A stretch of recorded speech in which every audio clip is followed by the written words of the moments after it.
I mean, clearly it's murder. What can I do to help?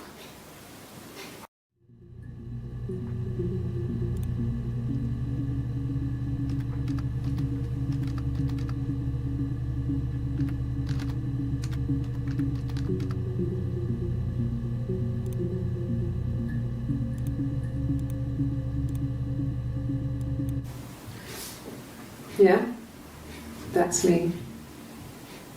But February, I mean, that was months ago. What's that got to do with Simon's murder?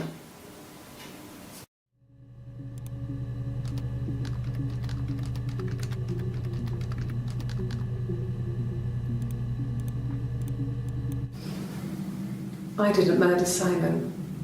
You've got it wrong. You've got the wrong person.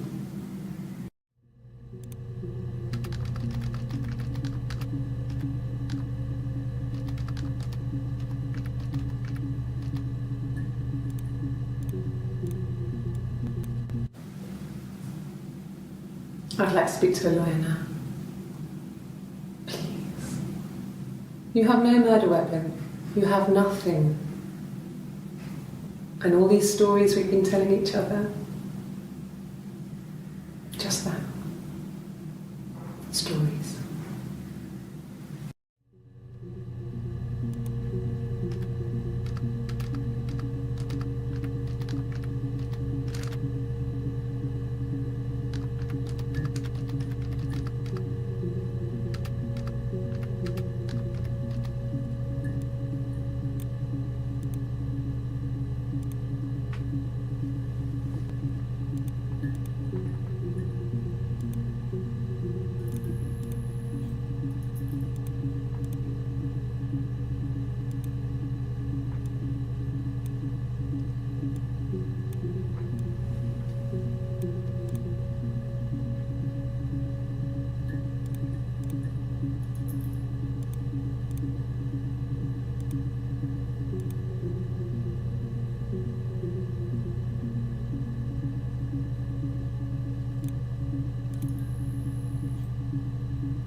Simon Smith.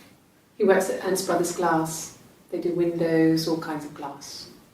Simon does the more special work, mirror making, feature windows, artistic things, really beautiful things.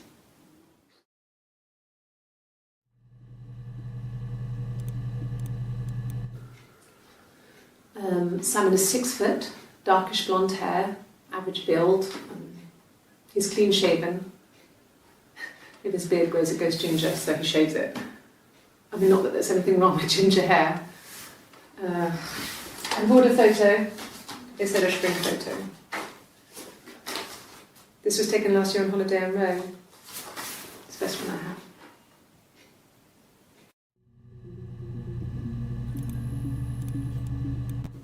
It's the Rockington Arms, the Rock. It's run by a nice couple, Peter and Susan. There's some other regulars there that Simon likes to drink with, and the barmaid they're having sometimes, Helen.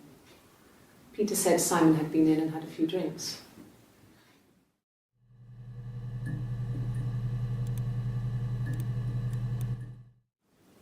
Yes, there's an Amstrad one. No one uses it for very much. There's a printer so you can write letters on it. Simon sometimes plays games, climb the tower, save the princess, that kind of thing.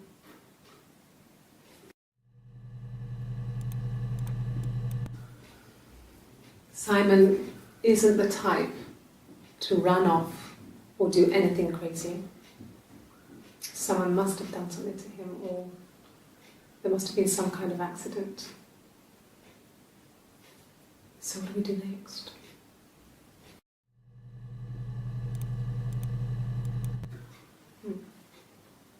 Simon Smith. He works at Ernst Brothers Glass. They do windows, all kinds of glass. Simon does the more special work, mirror making, feature windows, artistic things, really beautiful things.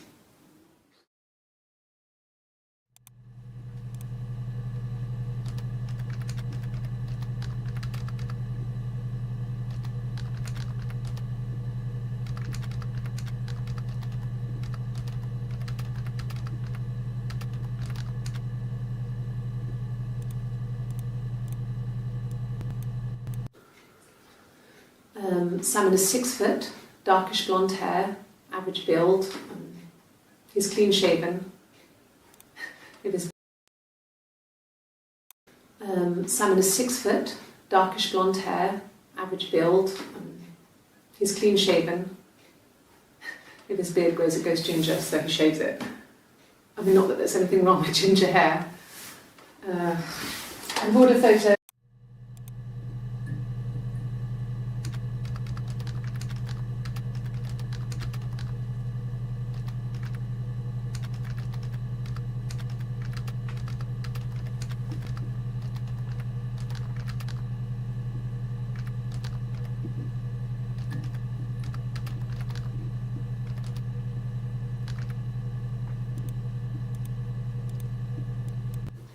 It's the Rockington Arms, the Rock.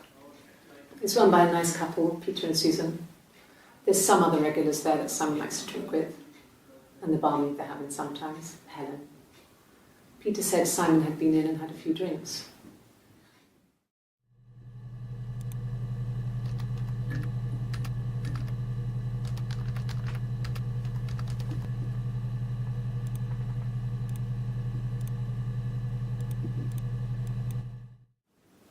Yes, there's an Amstrad one.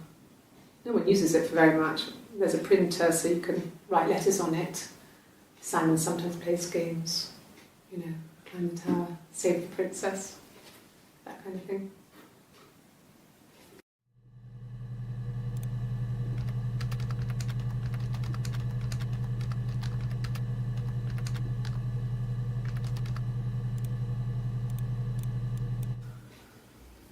Simon isn't the type to run off or do anything crazy.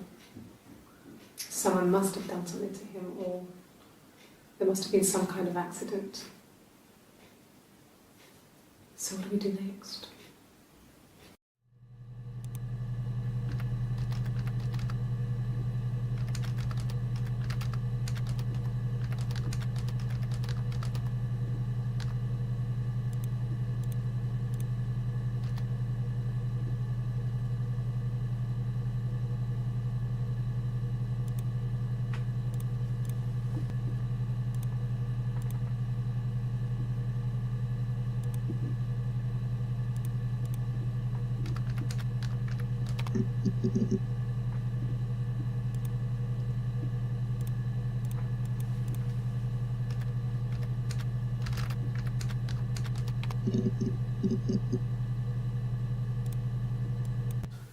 No, he doesn't have any tattoos.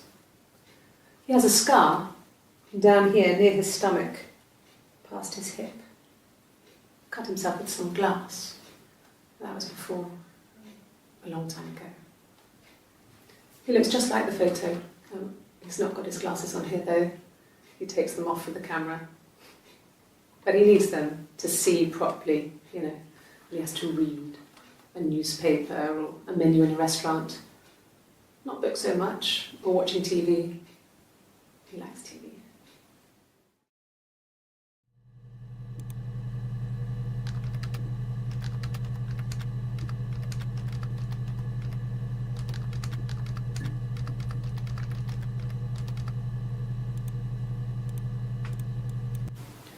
It wasn't the present so much, it was one of those arguments that had been simmering for a while. The present was a mirror, a nice mirror. He'd engraved the glass, the kind of mirror a princess would have in a story. He made it specially for me.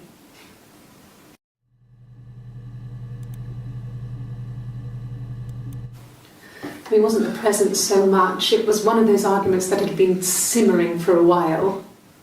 The present was a mirror.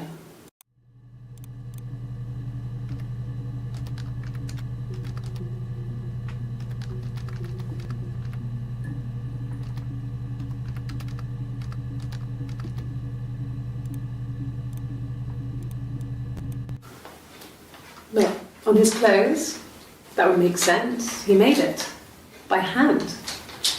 I mean, he brushes the silver onto the glass. It's not how they make mirrors these days. I mean, he made the mirror and he gave it to me.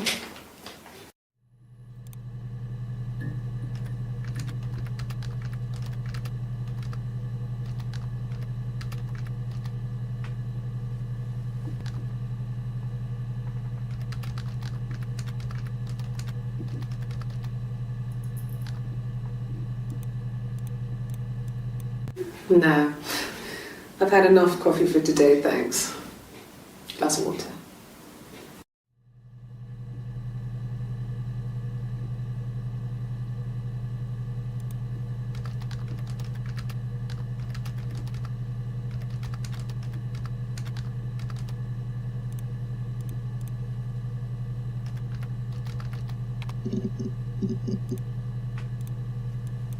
My name is Hannah. H-A-N-N-A-H. It's palindrome. It reads the same backwards as forwards.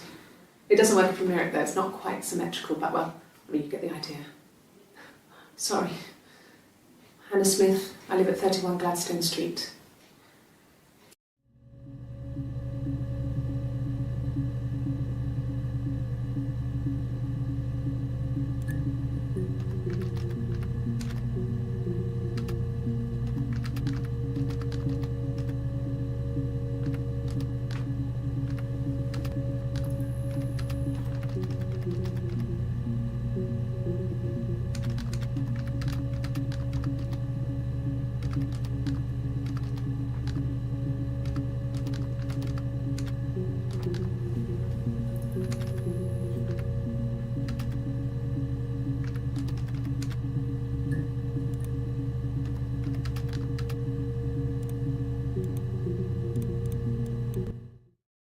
The mirror.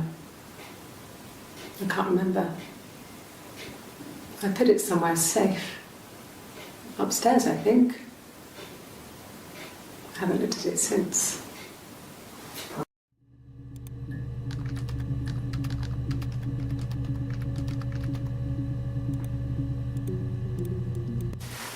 Silver leaf? No. He normally silvers them properly. This mirror, it's supposed to look antique. The reflection isn't as good. It's the perfect mirror for someone who doesn't like to look at their own reflection.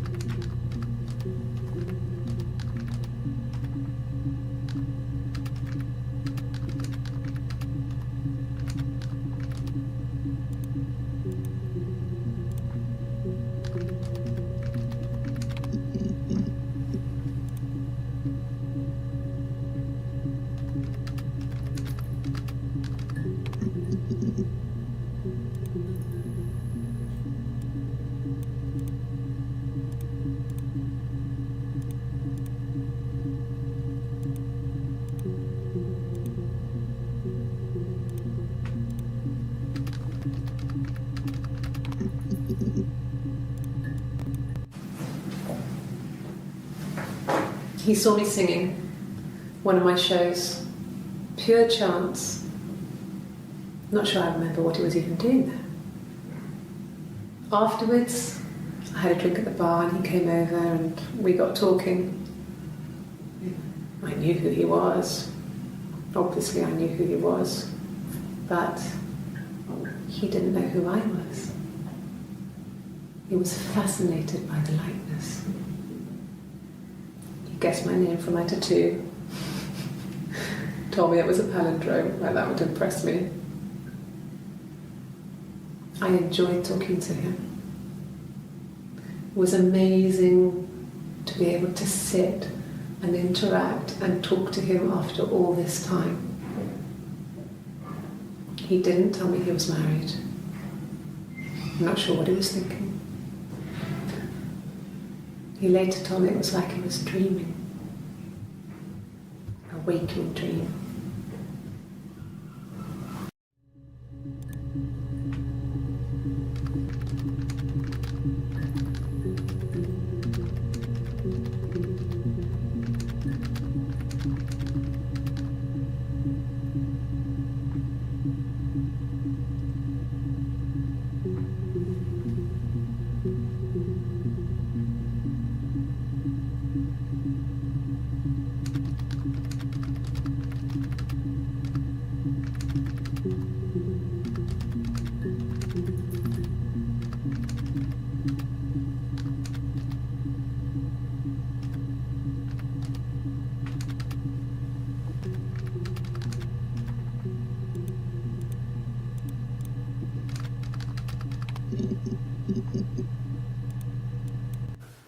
There's married couple stuff, a stupid argument, nothing specific. No one knows how to push your buttons better than those you're close to.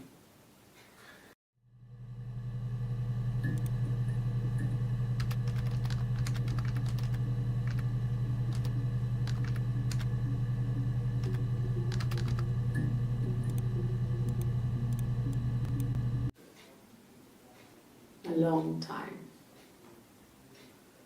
We got married when I was 17.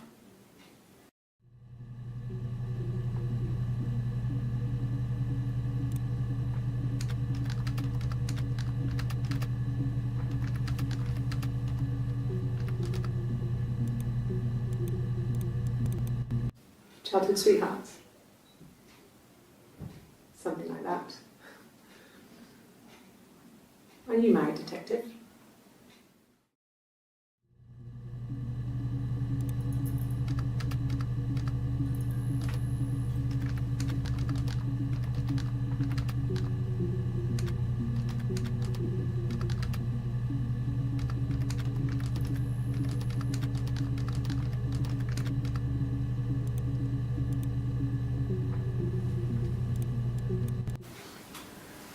When you've been married for 10 years, stuff accumulates.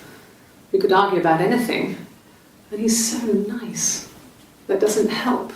He tries to smooth things over, and that just makes it worse. We're both passive aggressive, so we never normally argue directly about anything.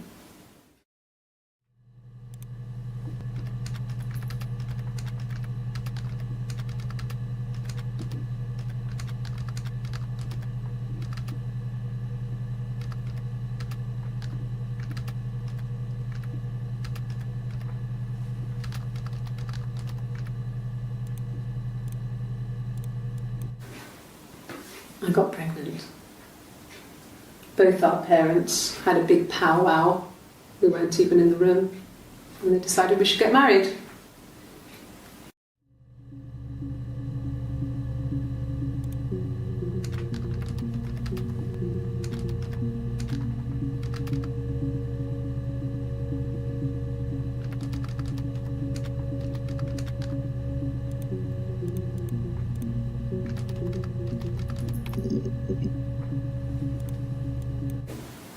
Yes, I'm fine.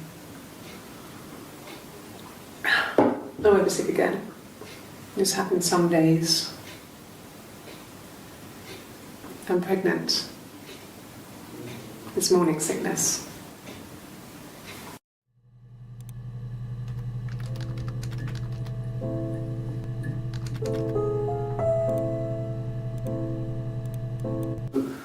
No. Well, yes. He found out on my birthday. I told him I was pregnant.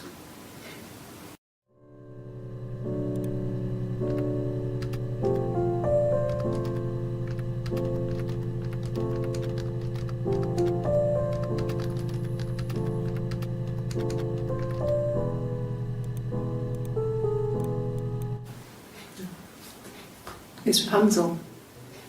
The story starts when she's born. Mother Gothel, a witch, takes Rapunzel from her parents and keeps her locked up in this tower. Rapunzel gets pregnant by the prince, and Mother Gothel is furious, so she cuts off her hair and throws it Actually, her hair's already short here, so that's already happened. So she throws her into the wilderness, and Rapunzel is reunited with the prince, who's blind. But she kills him with her tears, and so it's a happy ending. Is that too much?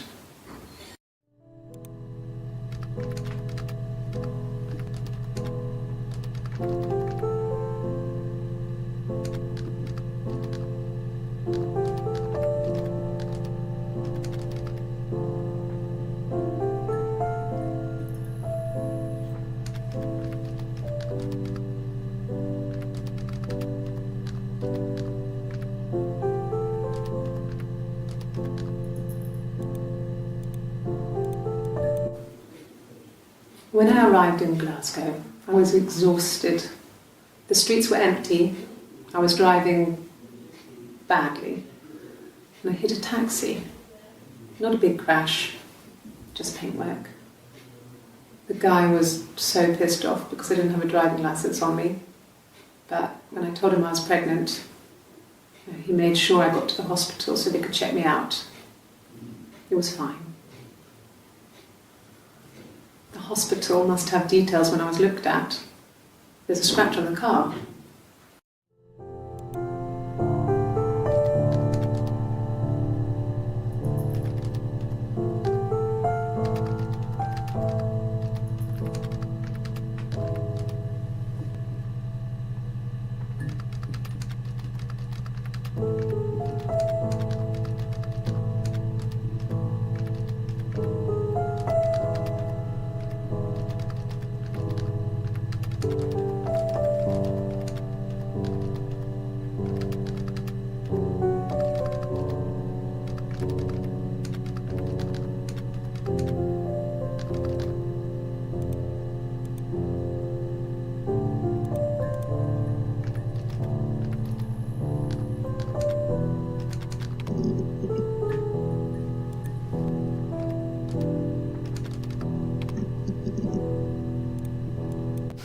We spent the wedding night in a hotel in Brighton. It would have been too much to do more. We were saving for the baby. It was wonderful to be in a hotel, away from home, just alone together. Since then, we've always tried to get away for our holiday.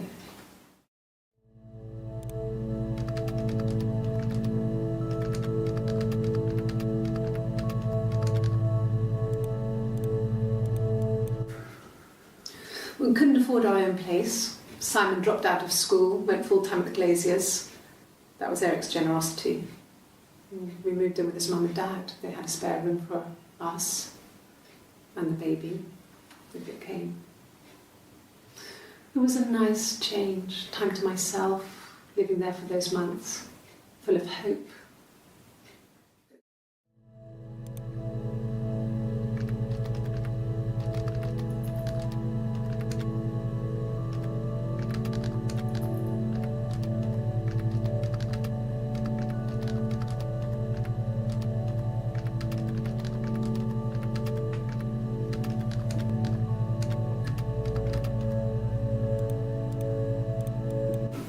No, I lost the baby.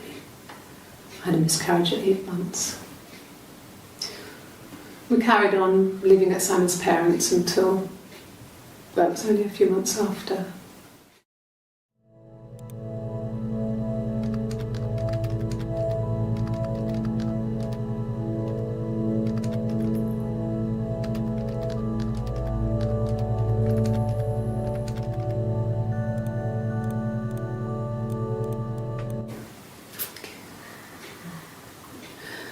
It was after dinner.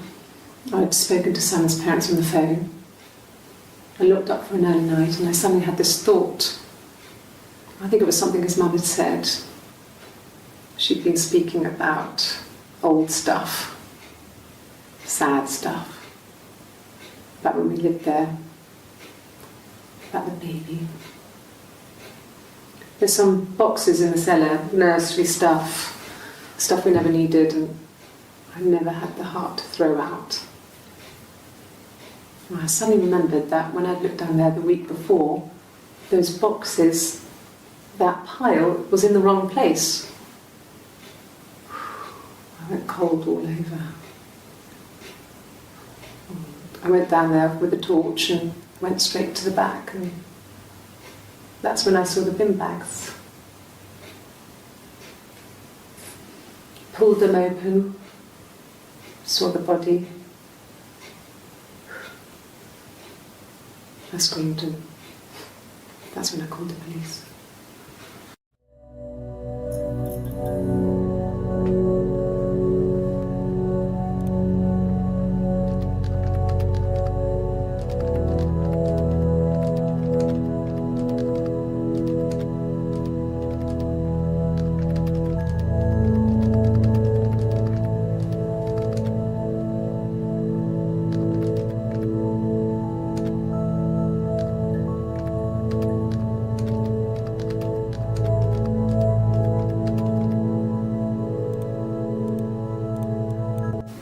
Yes.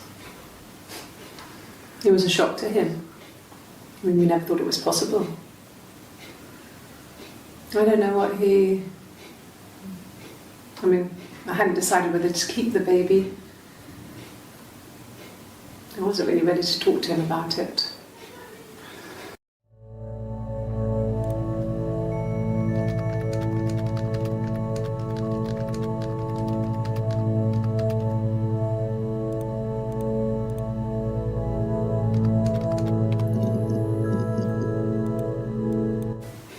The bruise. I have a really fast metabolism, so stuff like that just comes and goes. I don't know if there's much more that I can tell you that I haven't already told the other policemen. I found the body.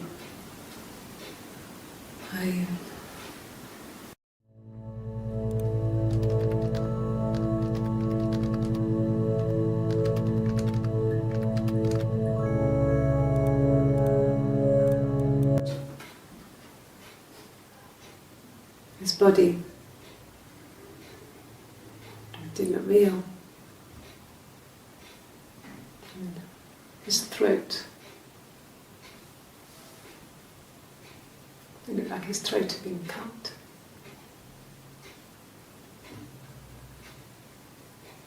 And I didn't see his glasses. There's these thick glasses.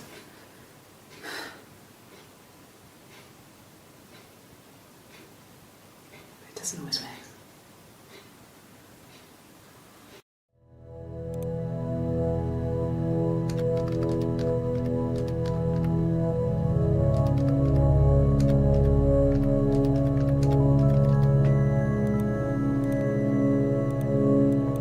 Really? Okay. Here's the rest. Oh, they laid a body on the doctor dry. Oh, the wind and the rain, till a fiddler with a fiddle came walking by. Oh, the dreadful wind and rain. And he made a fiddle bow of her long hair. Oh, the wind and the rain. Yes, he made a fiddle bow of her long blonde hair. Oh, the dreadful wind and rain. And he made fiddle pegs of her finger bows.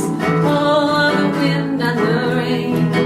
Yes, he made fiddle pegs from her finger bows. Oh, the dreadful wind and rain.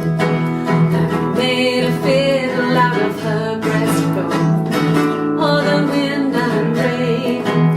The sound could pierce a heart of stone. Oh, the dreadful wind and rain. But the only tune that the fiddle could play was oh, the wind and the rain. Yes, the only tune that the fiddle could play was oh, the dreadful wind and rain.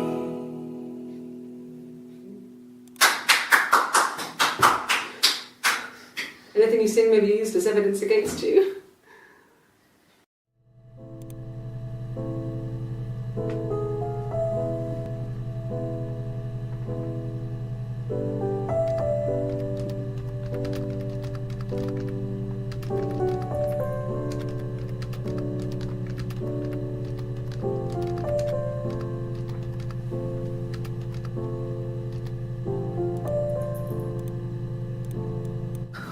you imagine?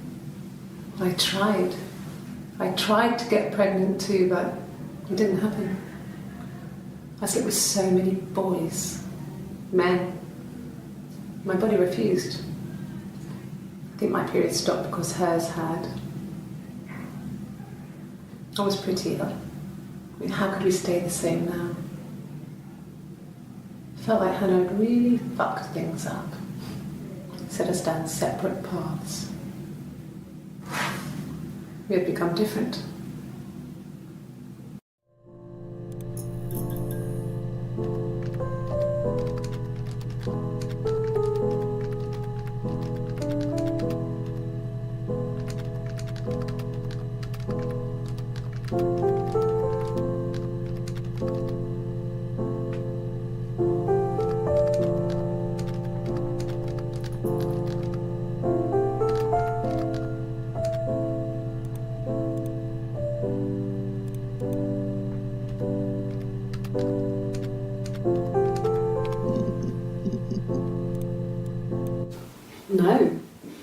No, Simon didn't play guitar. He wasn't very musical. He liked to listen, but he was tone deaf.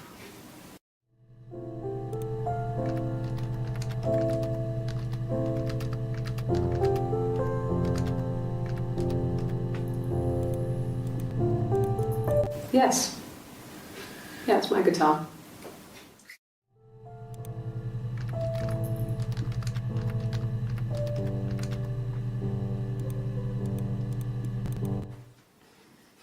You want me to play something? I'm not the world's greatest guitar player. Okay. Probably needs tuning. No, it's okay. How about a traditional ballad? Should be right up your street.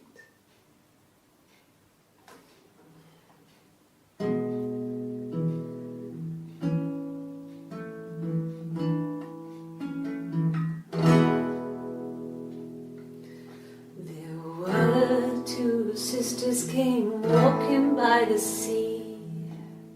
Oh, the wind and the rain.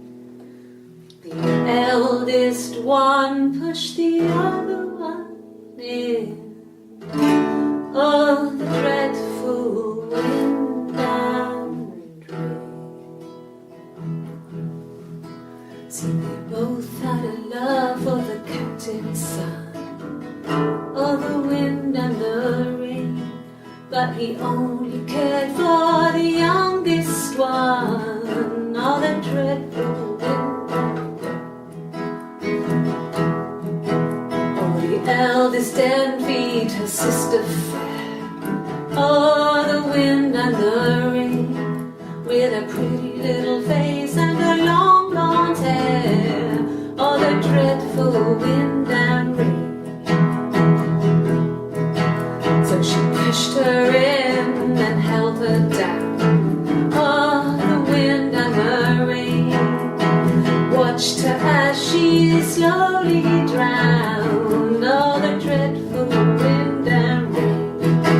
Oh, she floated up and she floated down. Oh, the wind and the rain floated till a ship came by. Oh, the dreadful wind. Out comes the captain's son. Oh, the wind and the rain. Father dear, here swims and swan. Oh, the dreadful wind and rain. And then it gets really weird, so I think that's a good place to stop.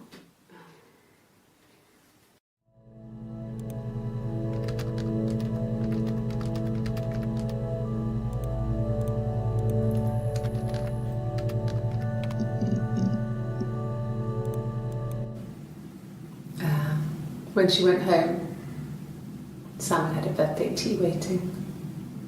Afterwards, she told Simon about me, told him I was pregnant. She wanted me to move in with them, this sister he didn't know she had. She knew that instant. The look on his face. She knew.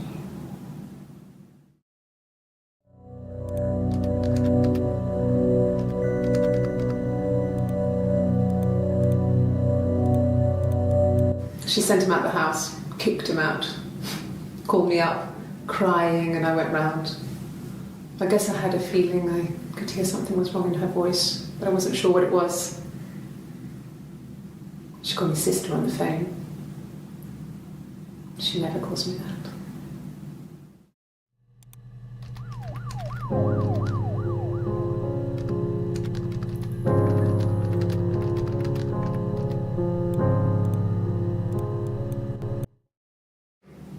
My sister is gone. And she's never coming back.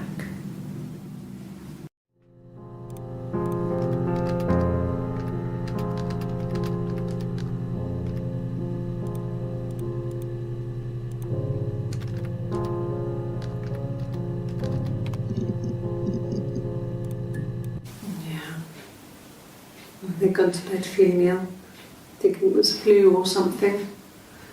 The neighbour called me, I had to use my key to let them in. We found them dead in their bed. And they'd been there for days, no one had noticed. Just awful. It was so soon after my miscarriage, the worst year of my life. I'd been so happy to get married, and after that it was just like, fuck.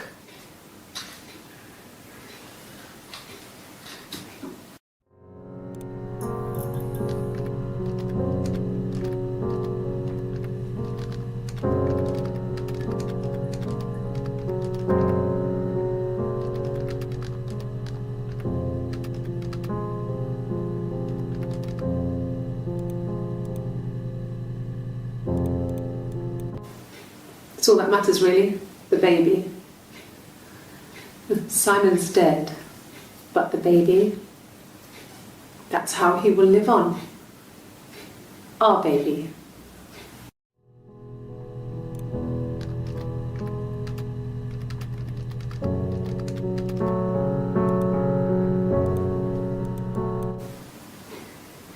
You're reaching here. Oh, I don't know why. No, I've never cheated on anyone. I've never taken anything from anyone. Simon is dead. But I have my baby to care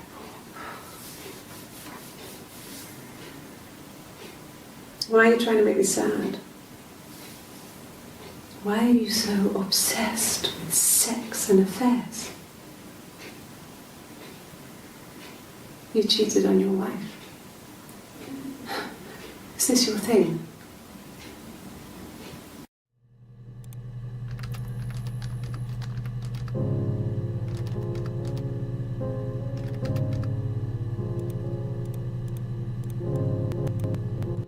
It was supposed to be a secret. Just because Simon is dead doesn't mean I have to give up all his secrets. It doesn't have anything to do with what happened to Simon. No one murdered my husband because he cheated his expenses for a romantic weekend in Oxford.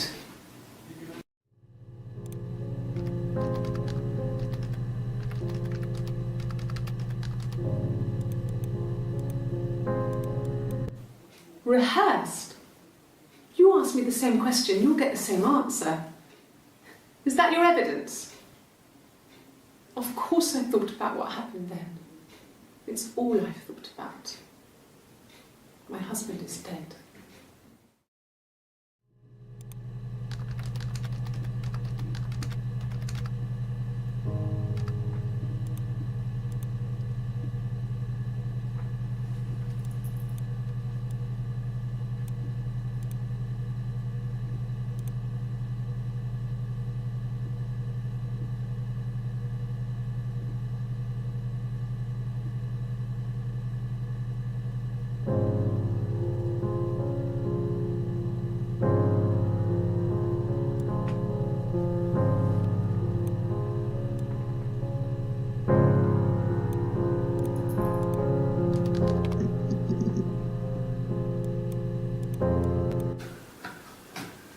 so ago. It would have been the Saturday before my birthday. You know, I get like that on the weekends, have a lie-in, then want to get up and blitz the house.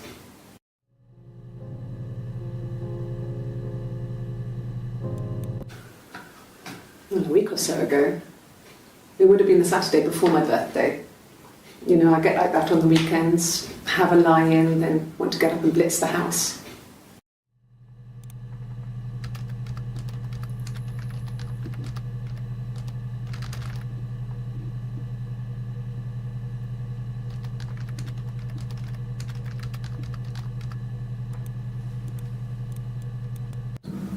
Yes, I'll take a lie detector test.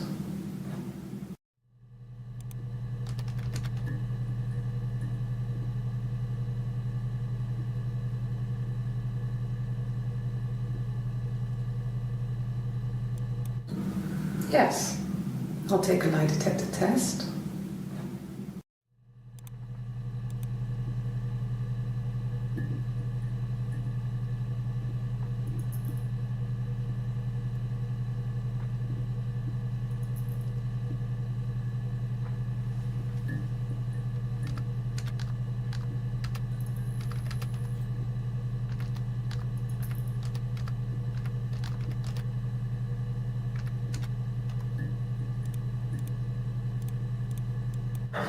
I've never taken a lie detector test before. Does it really work?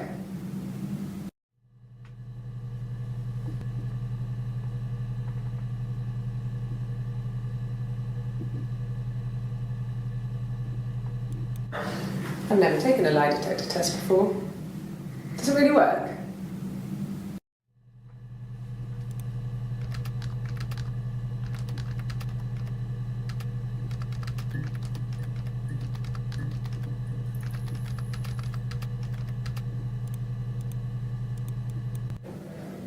My name. That was the only question I failed. Your lie detector works.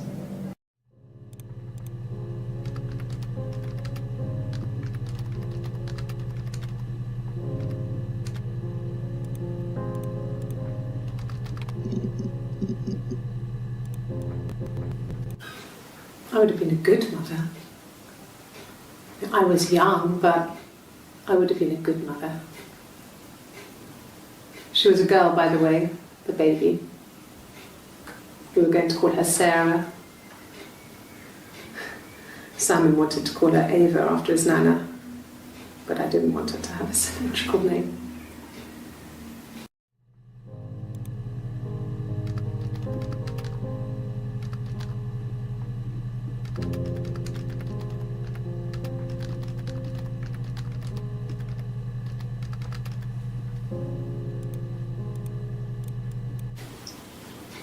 Okay, you got me. I'll confess. We were there. It was a dirty weekend. Simon was going to expense it, pretend it was a business trip. I used a made-up name. We stayed at the hotel, had room service, didn't leave the room, had a great view of the river, and you could hear the church bells. Like you said, it was very romantic.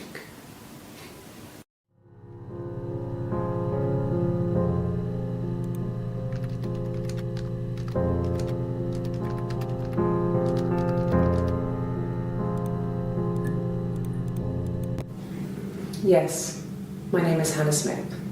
Oh, shit. Sorry.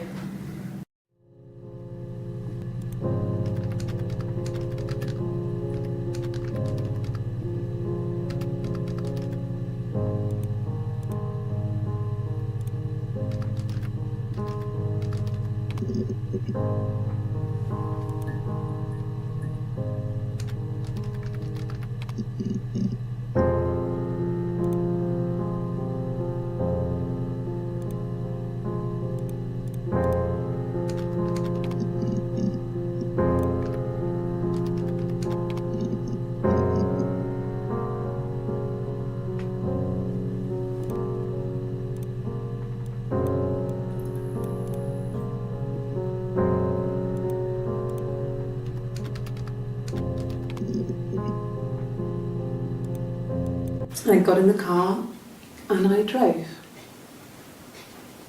I just kept driving north. Just kept going, just wanted to get as far away as I could. When I finally stopped, I was all the way up in Glasgow. I was so tired. I just had to sleep.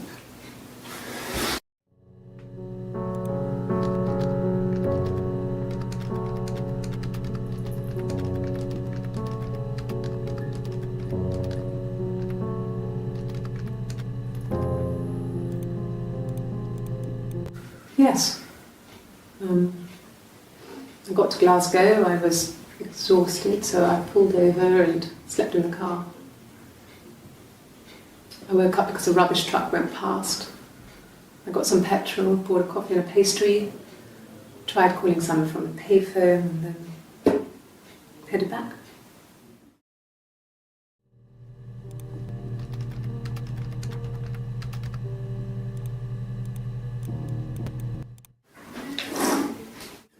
Yeah, that's Simon's watch. It was a gift from Eric.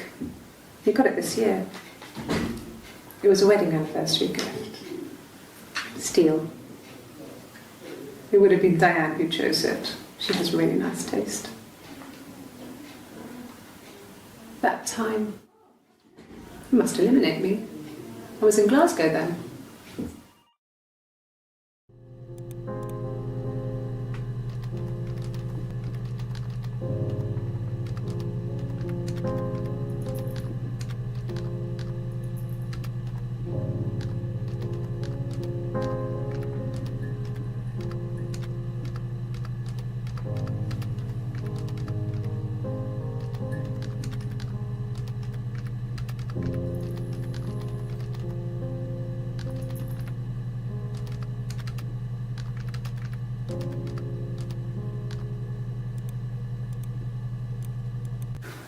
No, I don't think so. Glasgow was deserted that early in the morning.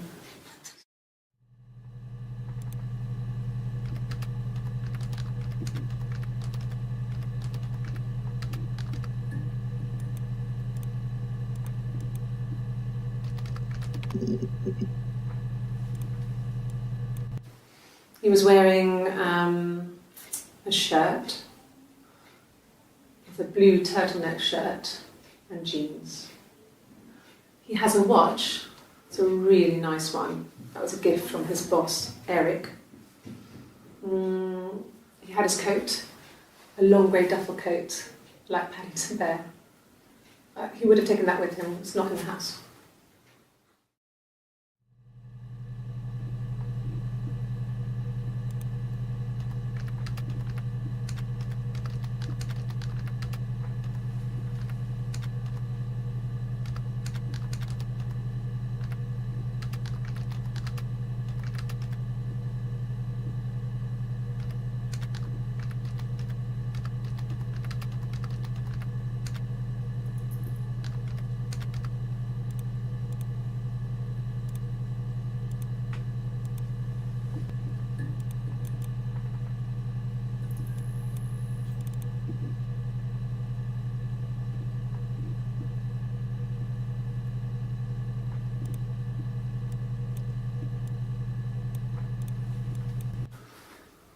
So, it was Friday evening, we had an argument, he left. On Saturday he didn't come back, I waited all day. He was supposed to go help Eric out with something on the Saturday afternoon, they had a job, he didn't show. So Eric was ringing on the phone. I checked at the Rock, that's our local. They said they'd seen him on the Friday night but not since. He still wasn't back this morning, it just isn't like him at all.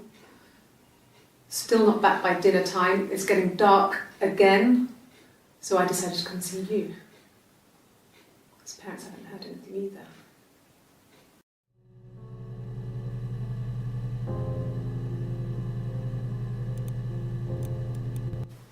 He was wearing... So, it was Friday evening, we had an argument, he left. On Saturday he didn't come back, I waited all day. He was supposed to go help Eric out with something on the Saturday afternoon. They had a job, but he didn't show. So Eric was ringing on the phone. I checked at the Rock, that's our local. They said they'd seen him on the Friday night, but not since. He still wasn't back this morning. It just isn't like him at all. Still not back by dinner time. It's getting dark again. So I decided to come and see you. His parents haven't heard anything either.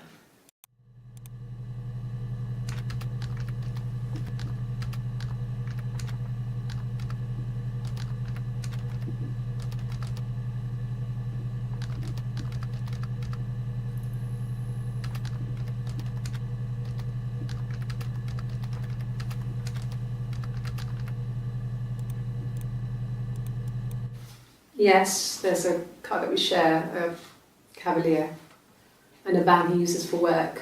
It's owned by Eric, but we look after it. Both of them are there now, parked on the street. I'm not sure about the keys for the van. I can look for you when I get back.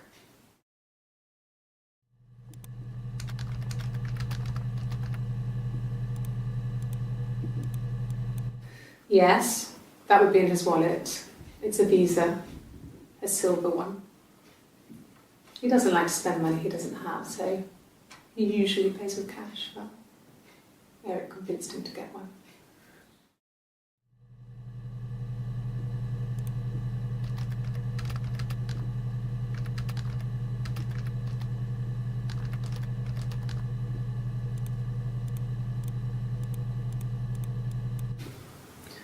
Eric was like an uncle to him. They were pretty close. They spend a lot of time with each other, especially when they have to go to conferences.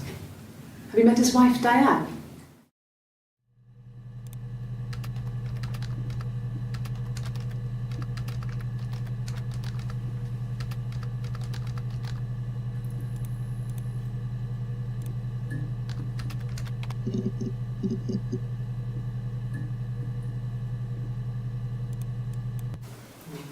Diane is really nice. She helps out with the glaziers, organises the Christmas party, that sort of thing. They have 2 kids, really sweet kids. She used to look out for me when I worked there.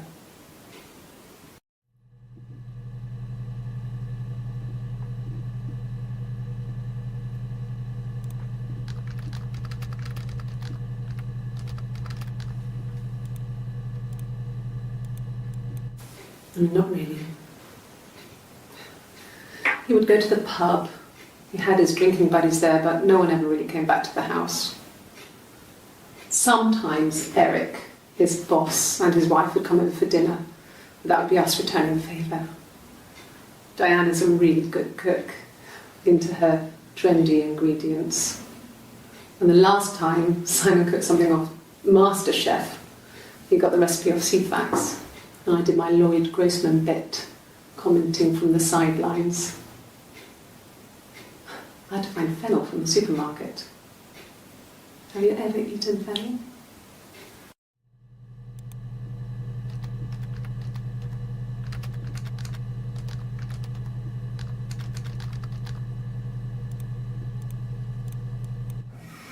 Simon and Eric arguing? No, I can't imagine they'd be arguing. And they get on so well. Unless it was something to do with work. Maybe Simon was being too much of a perfectionist. But I don't know. You should ask Diane.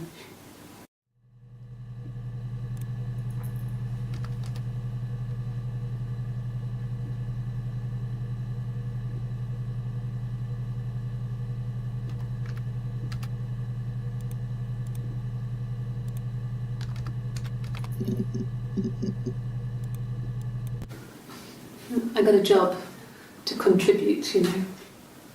Doug knew someone and I got a job as a dinner lady at the primary school. They said it didn't matter if I could cook or not, just don't poison the kids. So you see, it's always been complicated between me and Simon. It's never just been the 2 of us, there's always been pressure.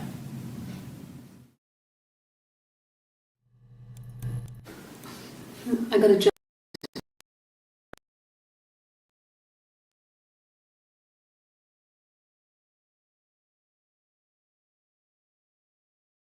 Kids.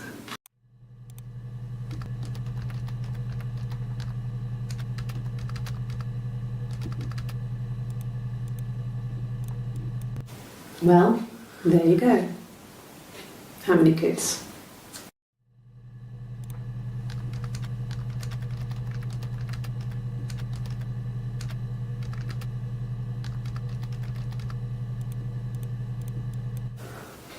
Well, my friend Eve.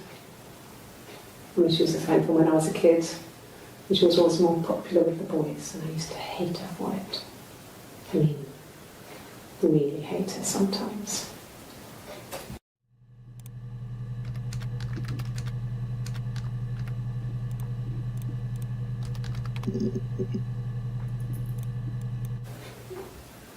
Yes, we'd fight.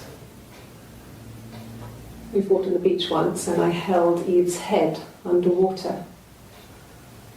There was no one else around. It was at the far end of the beach, and I held her head under, and I kept it out.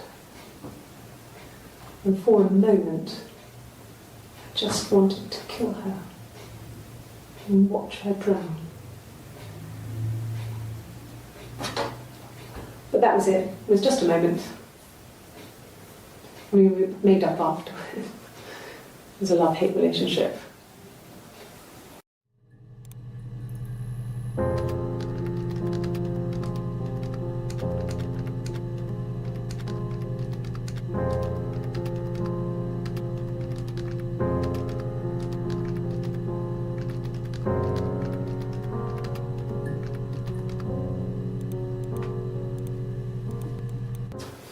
A police station. Yeah, when I was young, we ran away on my birthday. Bob Dylan was playing in London, and we thought we could break into his tour bus and have him take us with him. The taxi driver we paid to drop us off, I mean, we'd saved money, pinched a bit here and there to pay for the fare. He was suspicious because we were so young, so he told the police. So they came and picked us up and took me back to Portsmouth. My mum picked me up from the station. But I blamed everything on my friend Eve, so my parents let me off.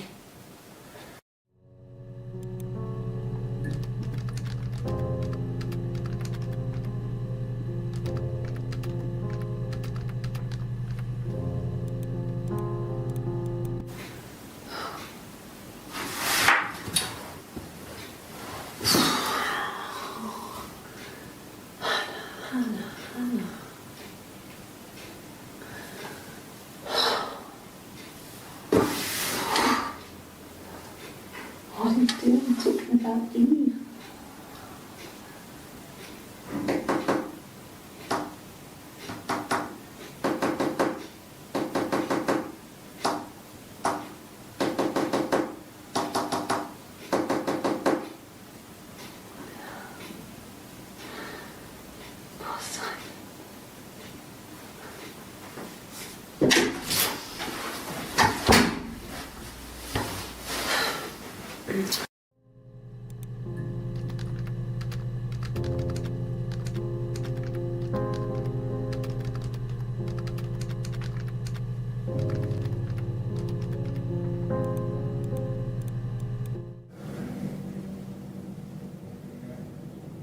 My mother called me Eve.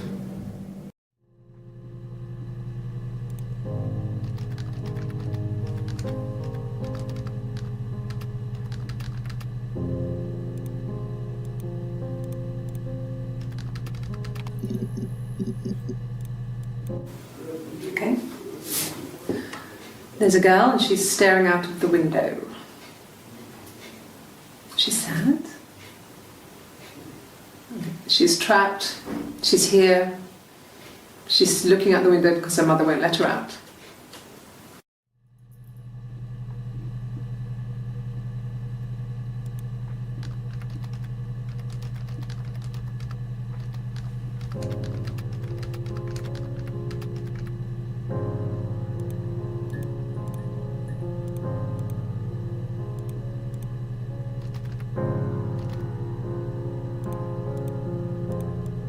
Well, she wasn't my real mother, but she raised me. Do you want to hear the story? It's a real life fairy tale.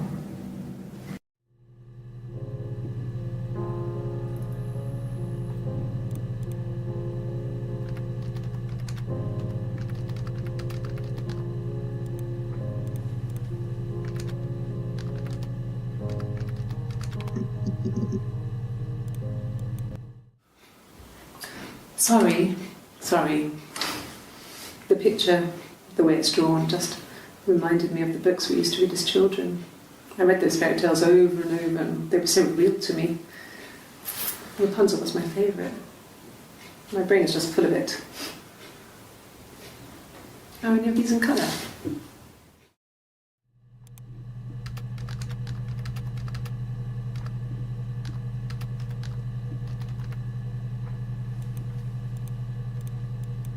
And the Glaziers. I worked there some weekends, and Simon had a part-time job there too. That was Eric's generosity. He was always good at helping out other people's children. Simon was quiet, more thoughtful than the other boys. Even then, he had a sense of craftsmanship. Wasn't always rushing stuff. Boys that age are just running around like headless chickens most of the time. You know? Plus he had that look. He looked like a fairy tale prince from one of my books.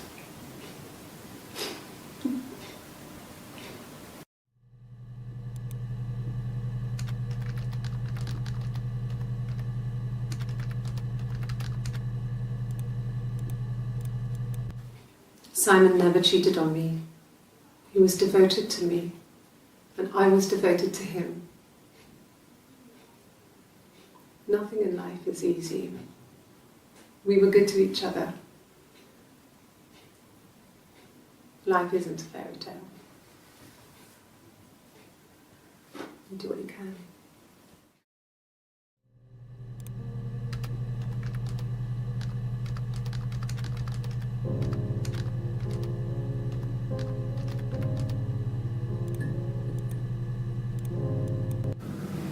Fairy tales. Stories about lost princesses, evil witches, magical mirrors and lost children.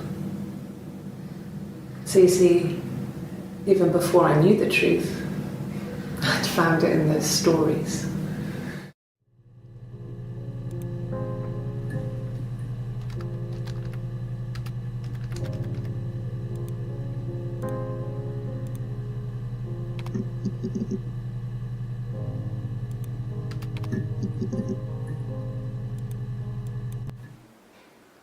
Black coffee, thanks. No sugar. I'm sweet enough as it is.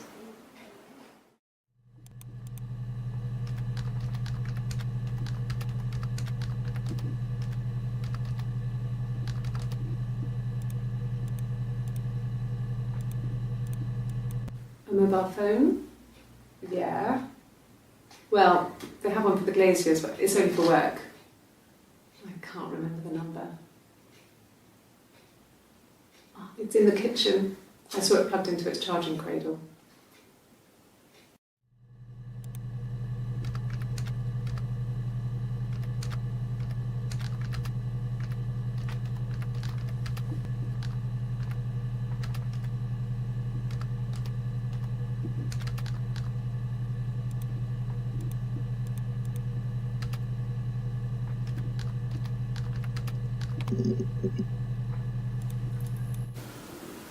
I did.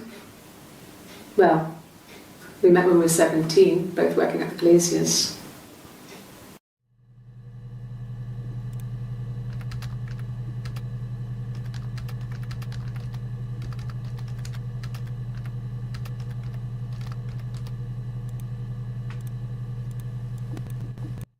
No, everyone loved Simon.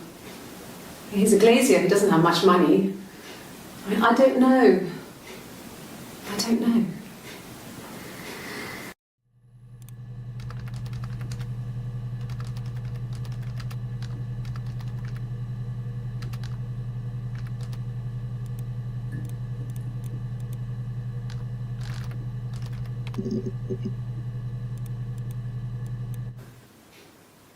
No. Something was wrong. The bags, I think they were from our kitchen, you can probably check that. We never go into the cellar. It's just a place we put things we don't need. Dad used to grow mushrooms there. The bags were taped up. I think it was parcel tape, but I think it was ours.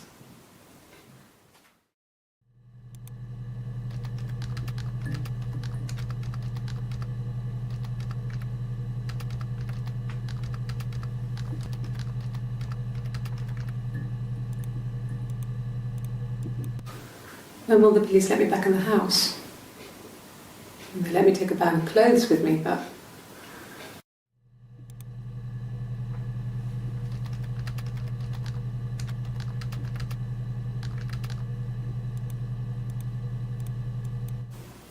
okay. I parked up on the street. It was busy, so I had to park down the end of the road. Walked up, knocked on the door, no answer. I took my keys out of my bag and unlocked the door. The main lock was unlocked.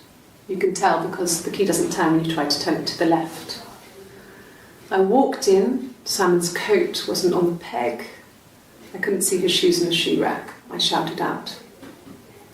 I walked straight into the kitchen because he usually sits in there to have a cup of tea and read his paper, but he wasn't there. I touched the kettle. It was cold. I looked quickly in the living room. Nothing. So I walked upstairs to the bedroom and he wasn't there.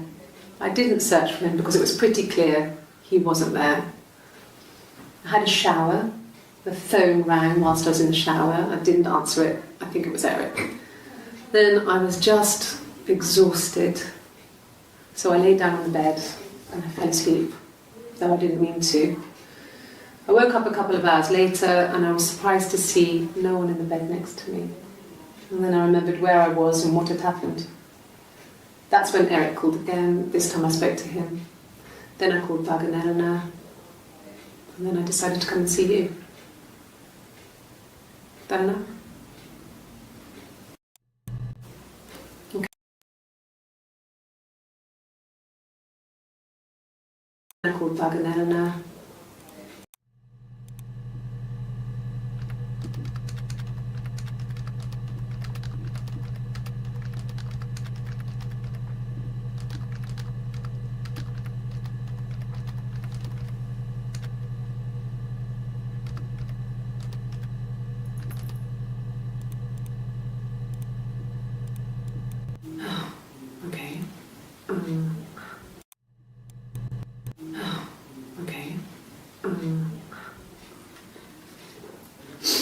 I parked up on the street.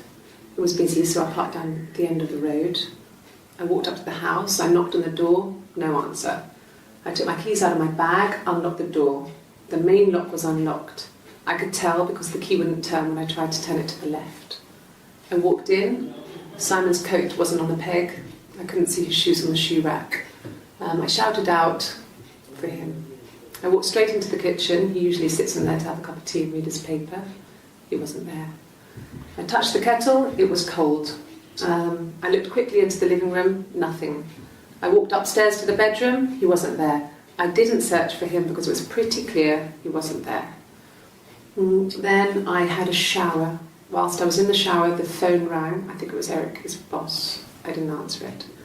Then I came out and I was just exhausted. So I lay down on the bed and I fell asleep, but I didn't mean to. I woke up a couple of hours later and I was surprised to see no one in the bed next to me. And then I remembered where I was and what had happened. That's when Eric called again. I spoke to him. Then I called Simon's parents. And then I decided to come and see you. That enough?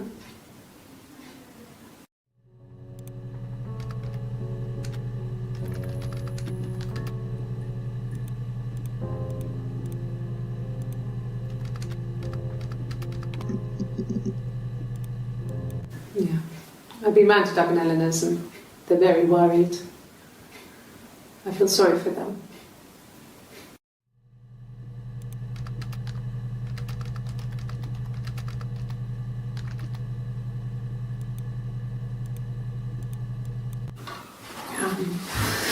hoover, I dust every week, maybe less.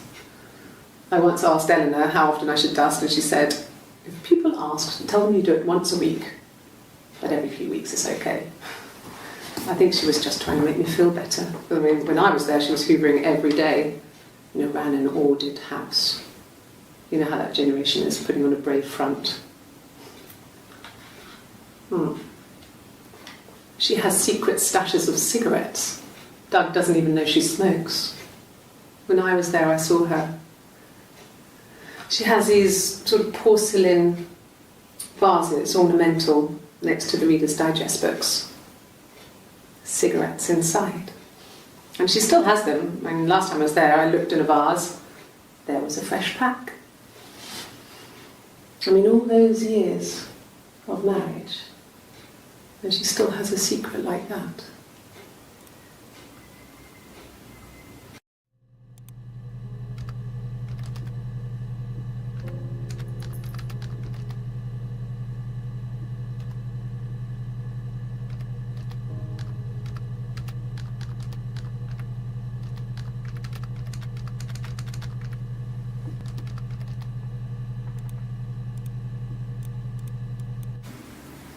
Yeah. 1984 was an awful year in the end. We were living at Doug and Eleanor's. I lost the baby at the end of spring, and my parents died in the summer. It was a hot summer, a heat wave. So when they discovered the bodies, it was just awful.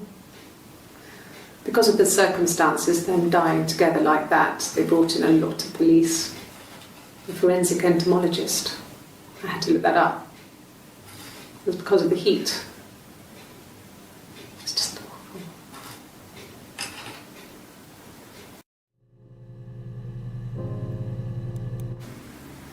Yeah. 1984 was an awful year in the end.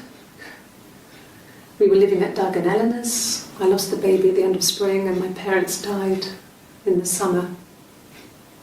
It was a hot summer, a heat wave. So when they discovered the bodies, it was just awful.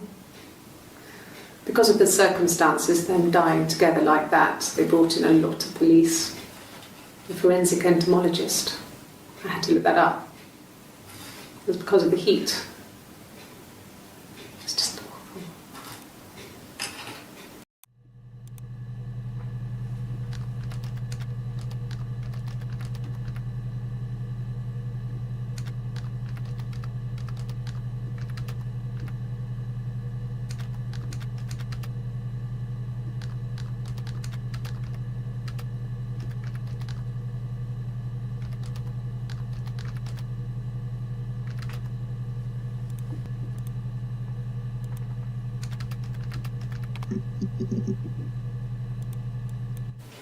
Then my parents died.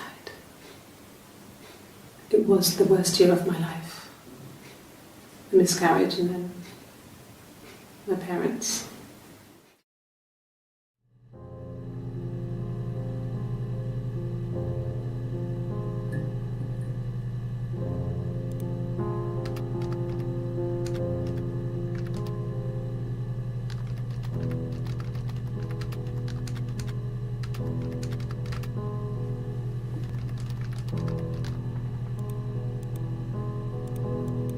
Yes, I inherited it from my parents, so it made sense to move back, me and Simon.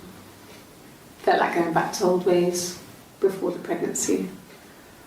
Reminded me of being a girl, a dollhouse in the attic, old things. We didn't sleep in my parents' bedroom for a long time.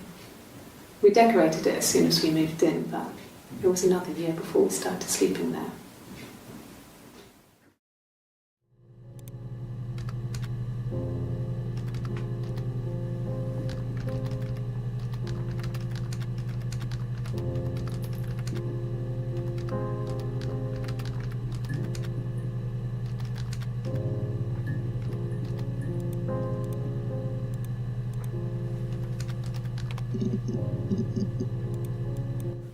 Sure, yes, of course, if that would help. Will you phone the house to let me know when you want to come round? Then I can make sure that I'm there.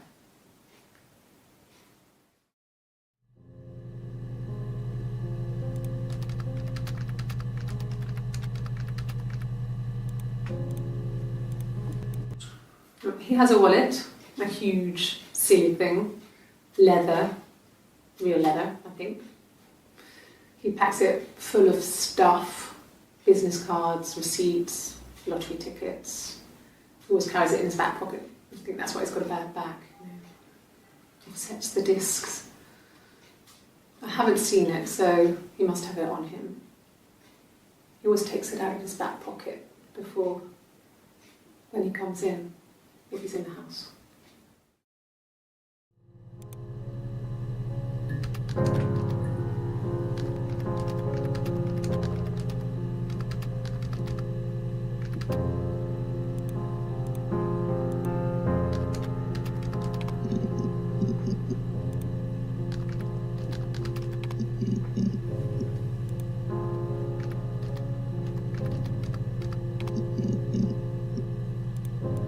Yes, I speak with Eleanor at least once a day.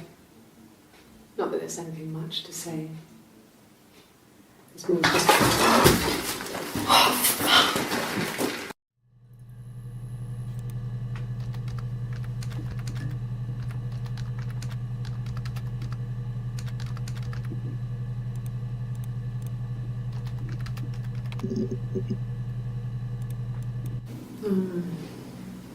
About 8 years back, it was a present to myself. I shouldn't even be drinking coffee with the baby. It's been hard trying to give it up. I think they say you can have 1 cup.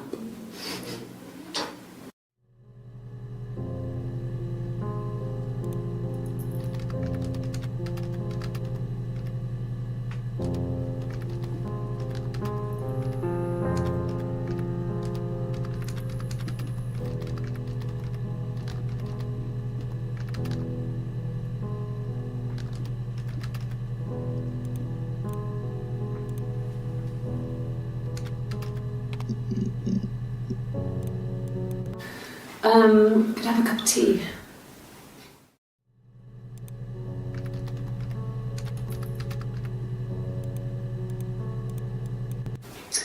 A cup of tea would be good, thanks. Just 1 sugar.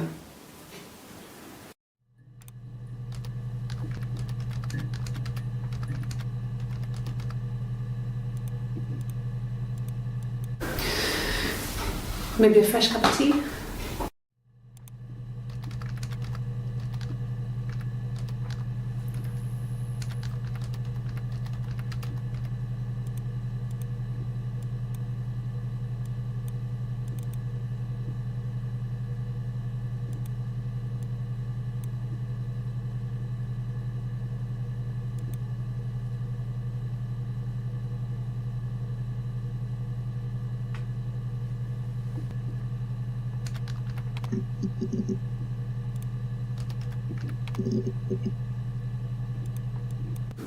Yeah, when I was at school.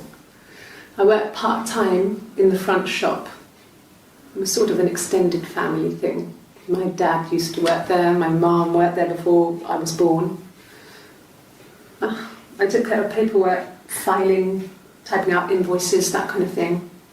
It was a good job for a girl back then. I didn't work a till or anything though. I was quite shy, so I wouldn't have liked to have worked a till.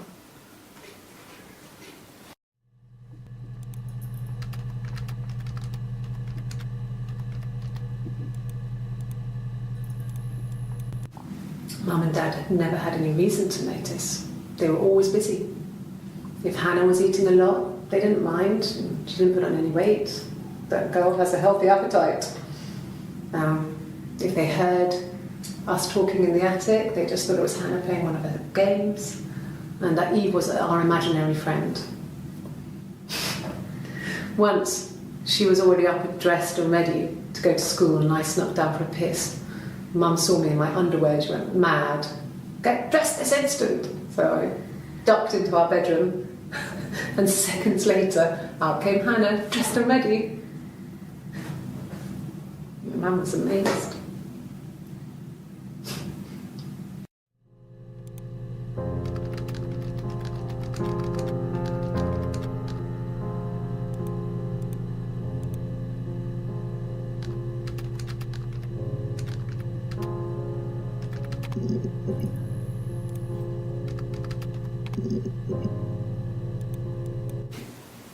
Twins?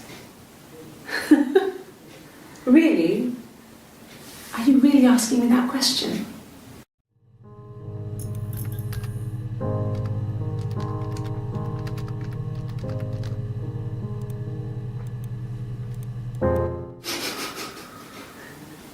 Are you out of your mind?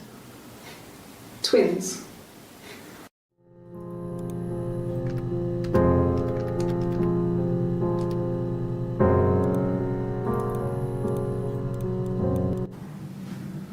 Florence took me home with her. Mother hadn't been expecting twins and had a healthy baby. I guess she was just happy for Florence to clean up. Take away the evidence that this was anything but a happy occasion.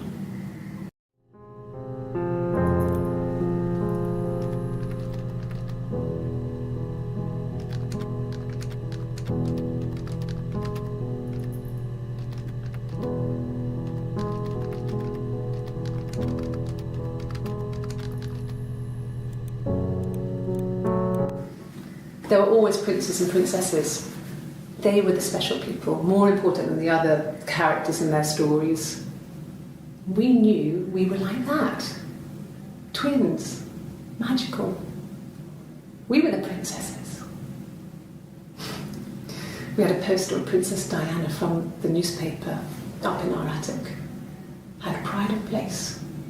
And underneath we used to put all our special things. When her engagement was announced, we were obsessed with everything she did. And later, when her life went so bad, we felt for her. Her divorce last year just kind of drew a line under things.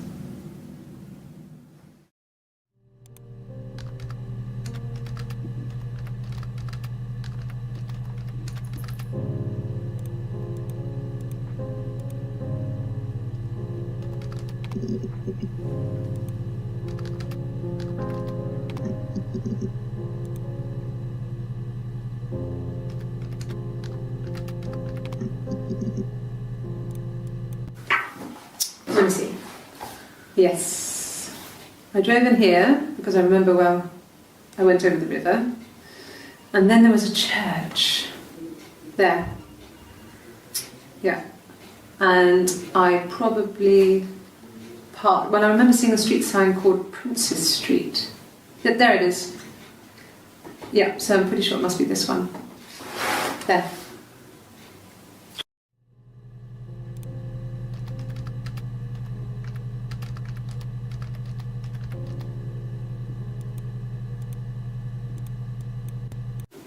Yeah, we were 17. It was a nice wedding, people said. Simon looked very handsome in the photos. His parents paid for everything, but he's an only child, so it was important to them. It was what they called a shotgun wedding, but if you looked at the photos, you couldn't tell. The dress was beautiful. It looked like Princess Diana's. The train wasn't quite as long though. There's a great photo of the bridesmaid helping to carry it out of the car.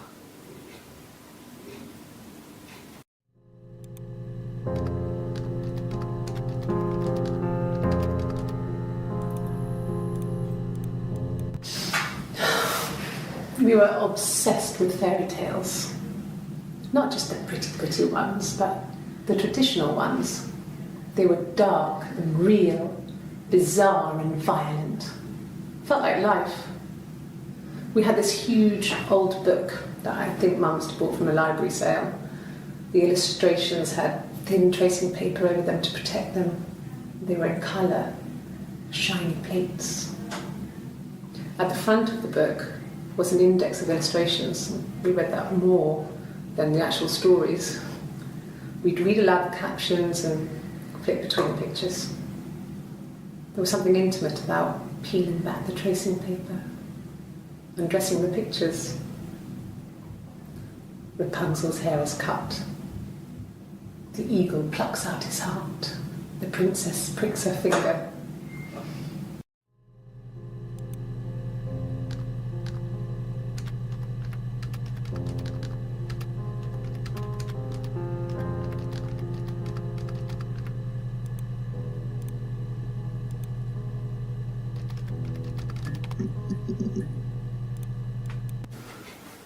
I guess you could call it that, but we were both happy to get married. It was a beautiful wedding.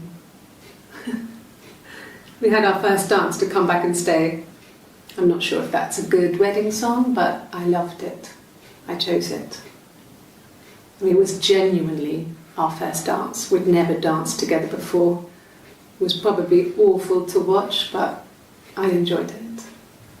It felt like it was just me and Simon for that moment. Just the two of us.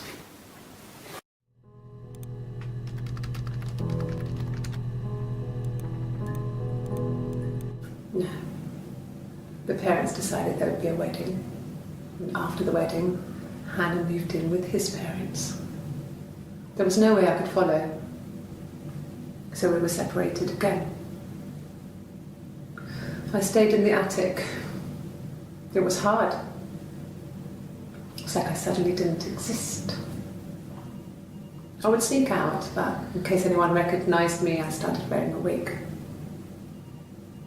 Hannah and I would meet up in the park. I was trying to get pregnant.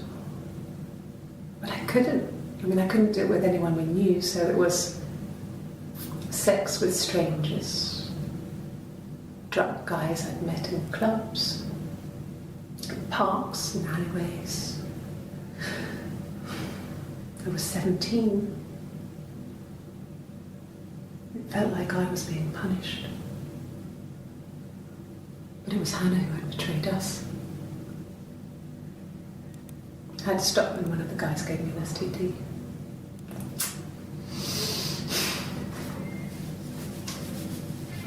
When we met up, it was disturbing. For the first time, my reflection, she didn't look like me. She was fatter, flushed. If anything, I was getting skinnier. I found it hard to look sometimes. We talked about what to do. Was it time to become our own people? I mean, that seemed like the right thing to do, but neither of us wanted it. We agreed that her and Simon would get their own place as soon as possible, and then I could move in. And that was the plan.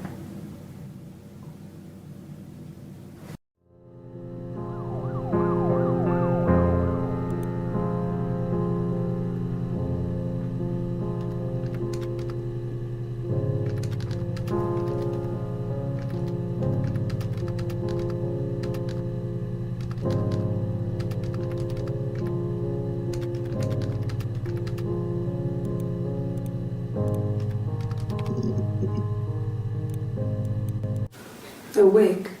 You mean, what type of wig?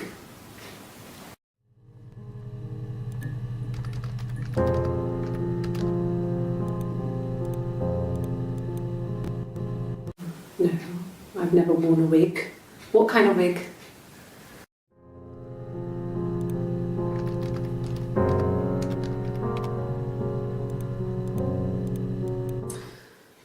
This other person doesn't exist. I don't know what the blonde wig is, but it could be anything. Have you looked at the cat flap? This other person doesn't exist. I don't know what the blonde wig is, but it could be anything. Have you looked at the cat flap?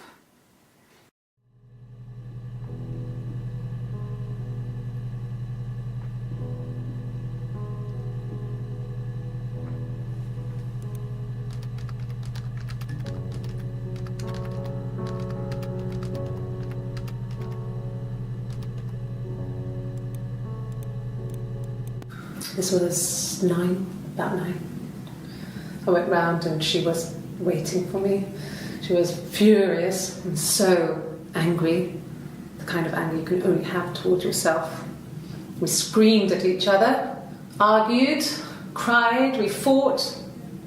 I hit her back, left a bruise. I had my wig on from performing, she tore it off. Eventually we grew tired of fighting and I left.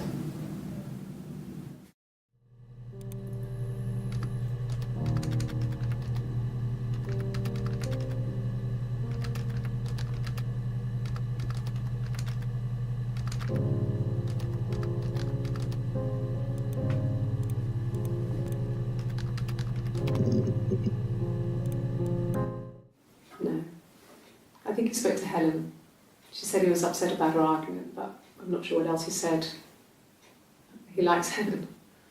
He likes blondes.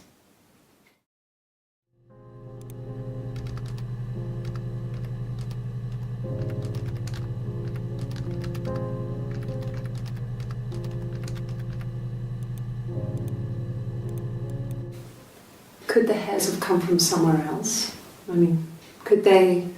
We have a lot of dolls in the attic. There's a Rapunzel doll with long blonde hair. Could they have come from there?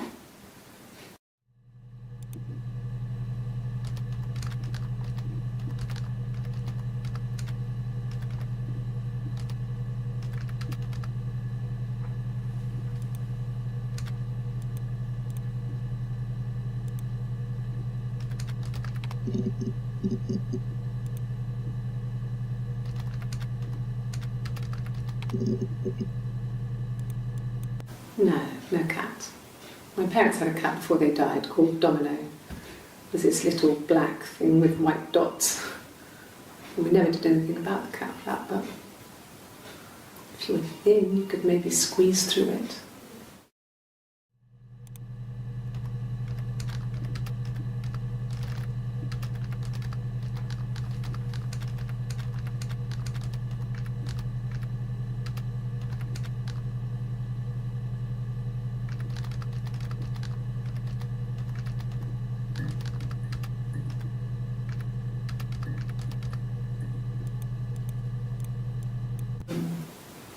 No, they were shut. Most of the windows are really hard to open anyway. They're stifling in summer. They were painted over by my dad. Could have left a door open accidentally. Or there's a cat flap in the back door.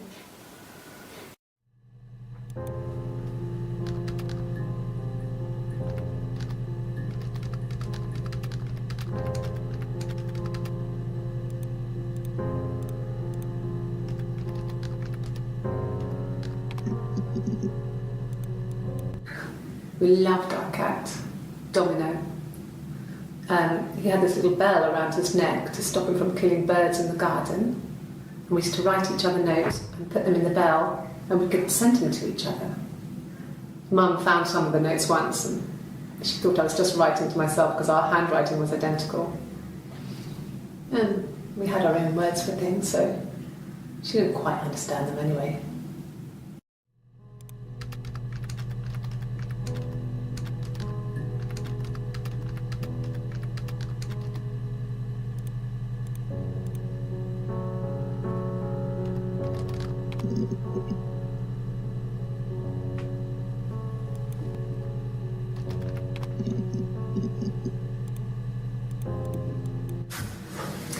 When we weren't together, we'd send secret messages by tapping out a code that we'd learned from a book, the knock code, something prisoners of war would use. We'd tap them out on radiator pipes or the attic floor.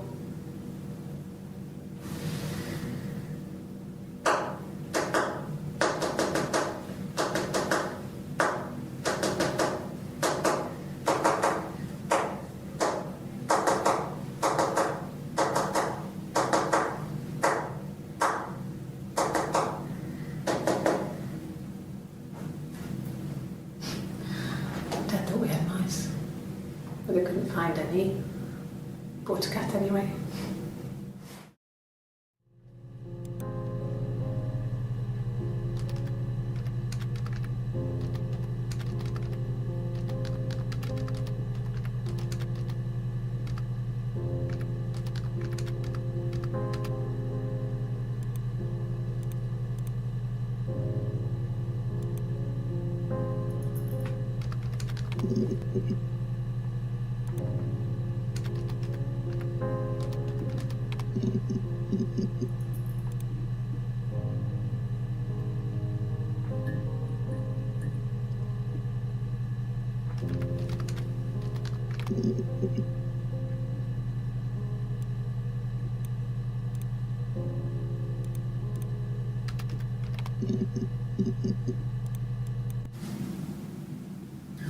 Hannah had a miscarriage. This was late in the pregnancy and it left her infertile. Felt like the universe had corrected its course. We were aligned again. But Hannah and Simon were still living with his parents. They were married. Simon had a job at the Glaziers now. Eric had given him a full-time position after he left school. And then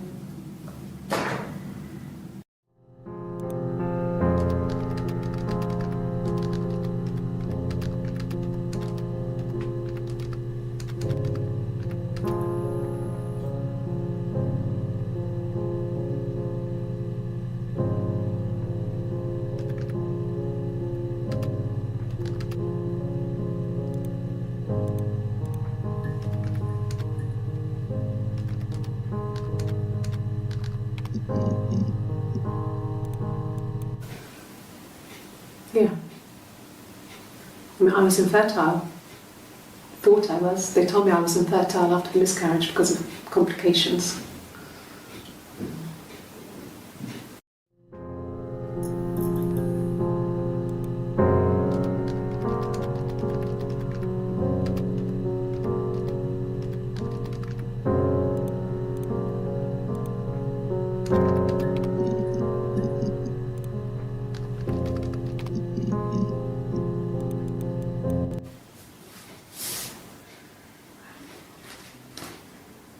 Okay, she's being chased.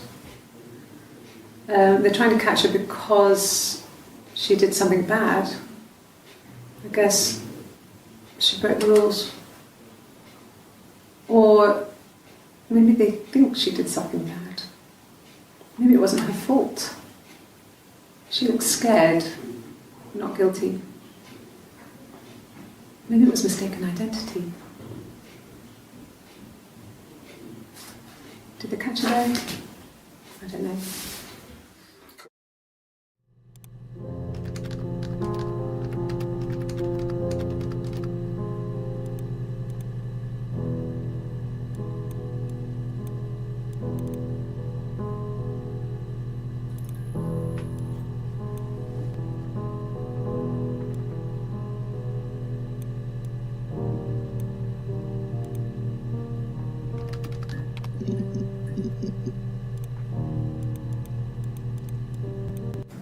It happened very quickly.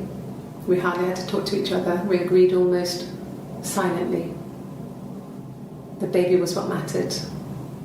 We'd help each other. We cleaned up. We bagged up the broken mirror, her clothes. They're gone. We took him down to the cellar. We knew we had an alibi, and we wanted the body to be found later. We wanted to have suspicion on us so we could then disprove it rather than have it linger. Better to keep the body in the house than risk being seen with it. The watch, that was my touch to make sure the alibi stuck.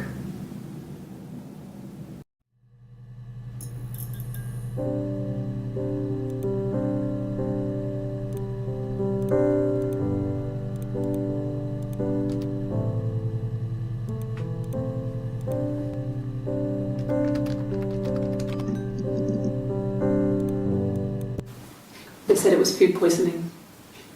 There was something in the food they ate. My dad liked to pick mushrooms, grow them too. They said it was the mushrooms. It was hard to believe. Death caps. They have a skirt around the cap. My dad taught me that. But, the police had no reason to think it was suspicious. They lived alone. And no one had any reason to hurt them.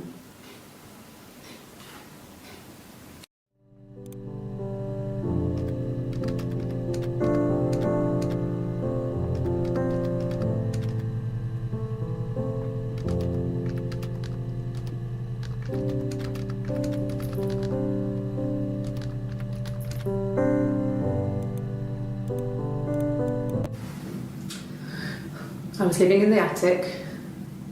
It was a very hard time. I was depressed, was still pretty sick of the STD. And I came down one morning and they were dead. They were in bed and both had been sick. They'd thrown up a lot. And I'd slept through it.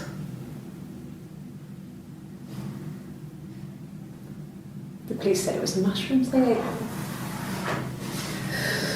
Dad was a mushroom expert. He used to take us picking with him and he taught us how to recognise them. And there's no way he would have picked death caps.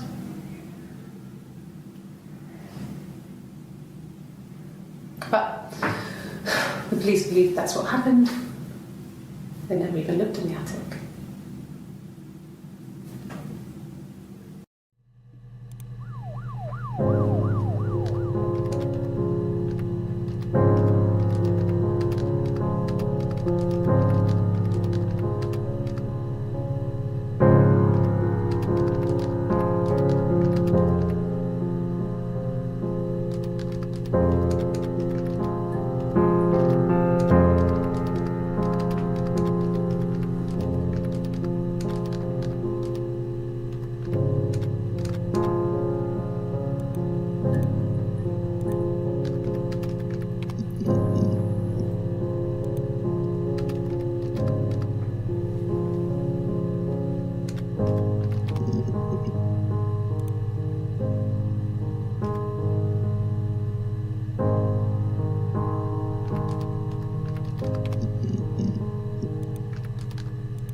What did your wife do? She didn't kill you. You think I killed Simon because he was having an affair? Well, I didn't kill him. I wasn't even there. I was in Glasgow worrying about whether my baby was still growing inside me. I mean, why would I kill Simon? I loved him.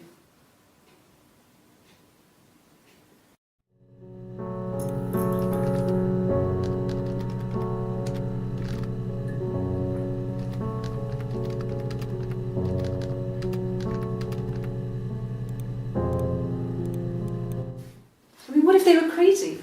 You hear about these crazy people all the time. I mean, why would anyone who knew Simon want to kill him?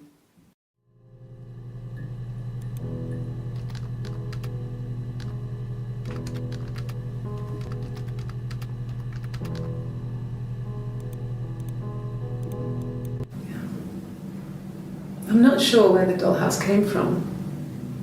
I don't know if it was given to them or they inherited it. And they wouldn't have had the money to buy it. It was so huge. It must have been taken up to the attic in parts and then reassembled up there. It's a beautiful thing. Wallpaper to scale, little furniture, the lights work, mirrors, beds, big duvets and pillows. We spent hours and hours playing in it, invented all these characters and families who lived there. We wrote paperwork for them all, passports, diaries, and gave them all really elaborate stories. Once, a moth got trapped in there. We'd left a light on. It was making the most horrendous noise. We tried to kill it, but it was tough. We ended up crushing it under a copy of the Arabian Nights.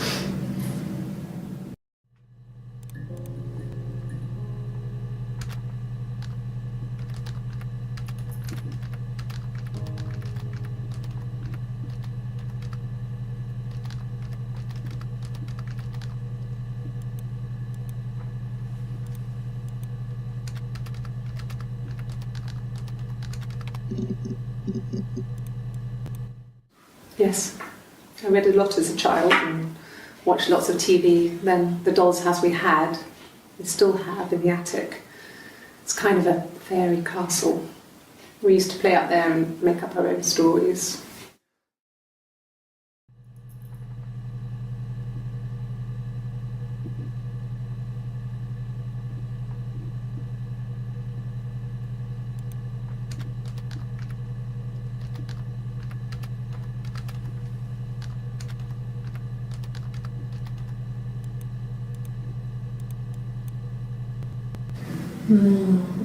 She recognised me from the window. She told me to come inside and she hid me. They had made the attic into a place where Hannah could play. There was a dollhouse. She hid me up there. No one else ever went into the attic. It was her place.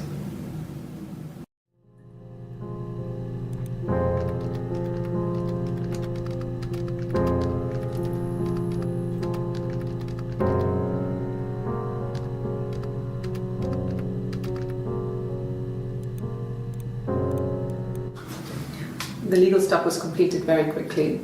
Hannah moved back in with Simon. Eric gave Simon the week off to help with the move. He decorated, modernised wallpaper, curtains. Hannah insists the attic be left as it was, dollhouse and all. Simon never went up there.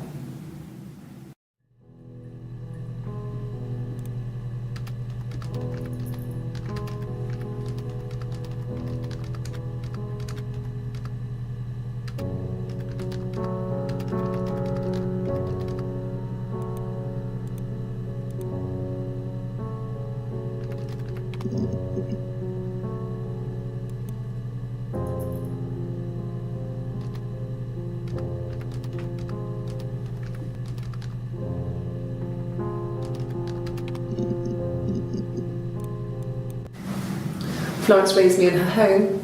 I never left it. She kept me out of sight. It wasn't odd for people to see a midwife with a baby, carrying in supplies, washing nappies, that sort of thing. I never knew any different. I grew up looking out of my window and seeing her across the road. I thought it was like a reflection in the mirror. She was me.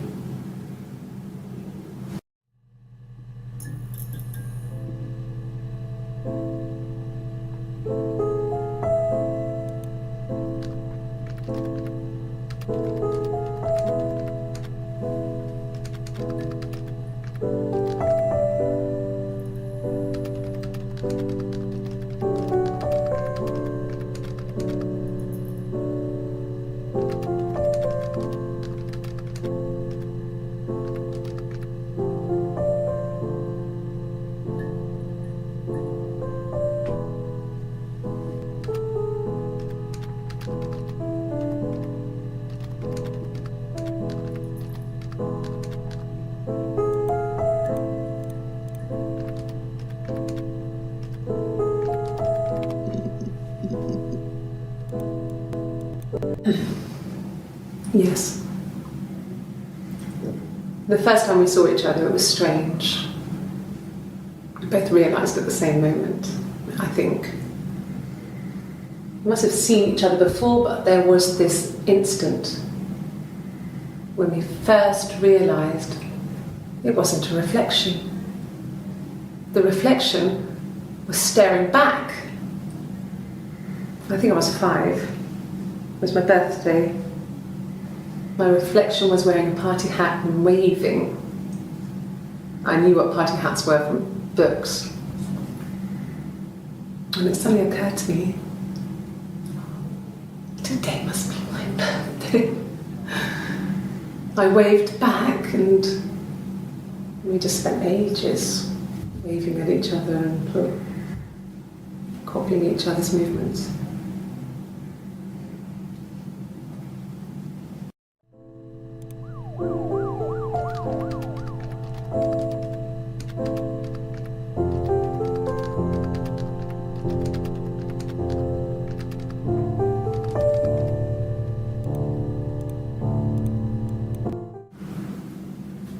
Mother wanted me to grow my hair long, but I kept cutting it myself. I wanted to look like my reflection. She always had short hair when she was little. Mother would hide the scissors, but I would find a way. Cut it with a bread knife, something like that. My reflection would always leave her house and go on adventures, but I never could. Mother taught me at home, and I had books and TV. Oh, TV was magical, but it was only on when it wanted to be, so I spent a lot of time reading books.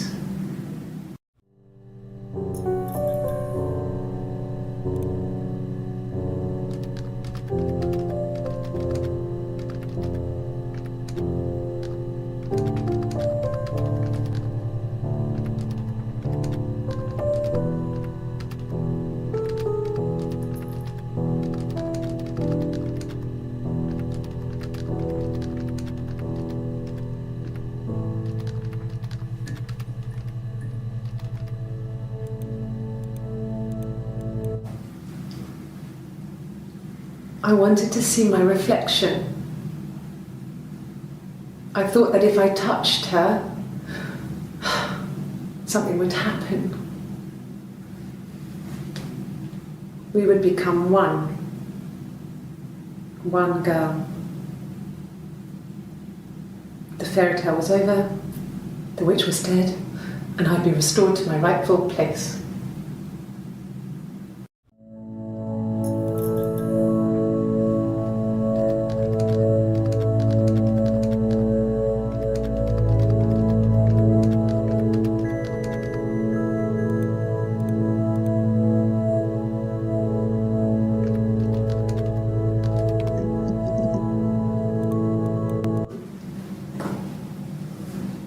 Across the road, where my parents first lived there, was a midwife called Florence.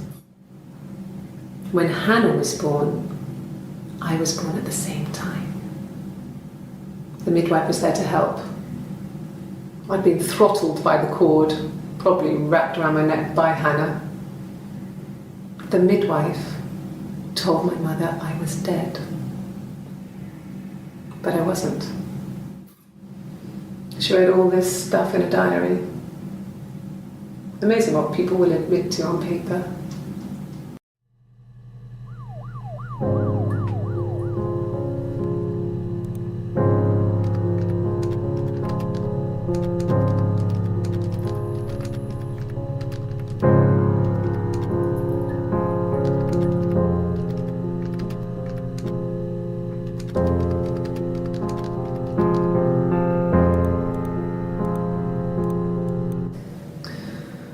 Florence was a warm, kind person, but she was broken, I guess. When I found her diary, I also found a biscuit tin with other stuff in it, older papers, letters, that kind of thing. Her story was in there. I never really spoke to her about it. I was far too young to really understand, I guess. I just put it together later, once I was older. She had loved children, planned to have a large family, but her husband died in the war. And that was back when you married for life. She never felt like she could marry again. Isn't that strange? She was a widow from her 20s. But I guess it was different then. You know, you married for life and she felt she could never marry again. I guess it was harder, a war widow. One of the dead. I don't know, maybe there was more to it than that. I don't really know.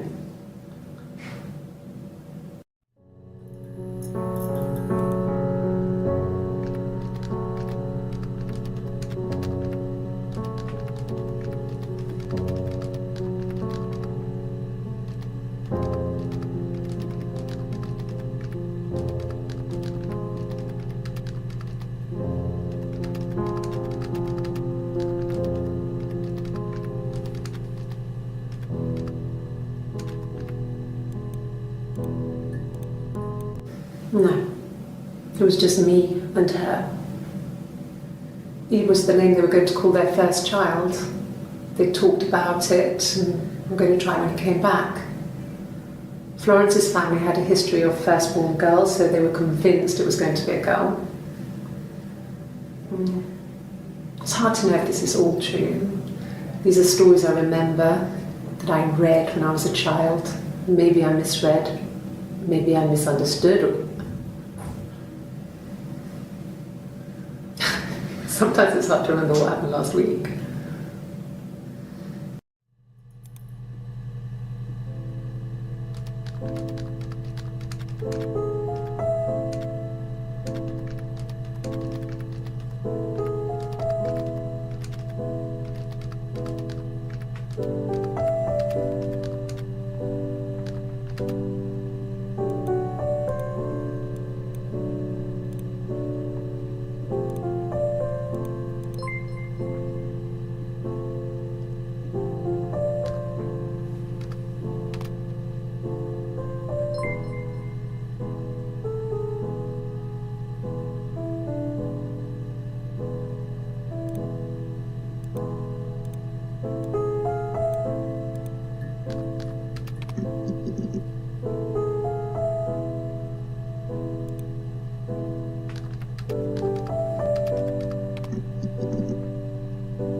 Suicide?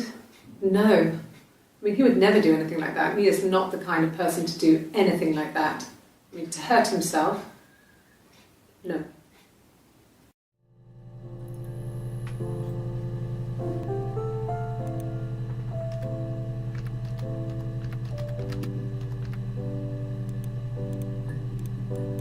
No, not drugs. I mean, he drinks, but never very much. He goes to the pub and has one or two. Sometimes we go together. He drinks wine with food, but no, he doesn't have any kind of drinking problem.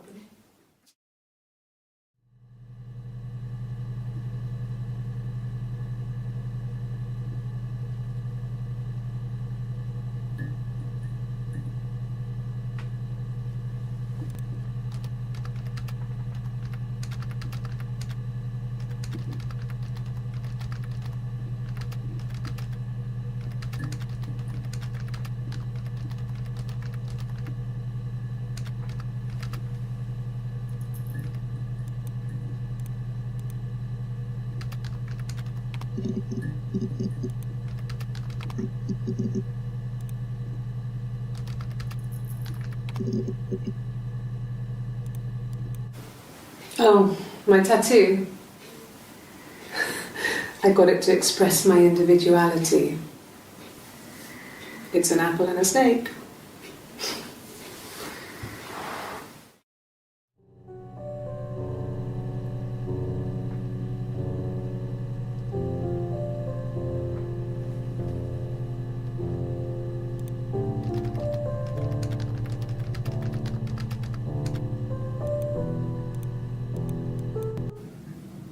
So I moved out. Got a small bed sit. Got my tattoo to mark the occasion. I was singing in a bar in the evenings, so I had some money, enough money to cover my rent. And I've been doing something similar ever since. I haven't put down any roots. I don't exist.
fights, we have arguments, but he never runs off. He always comes back, we make up. It's always that way.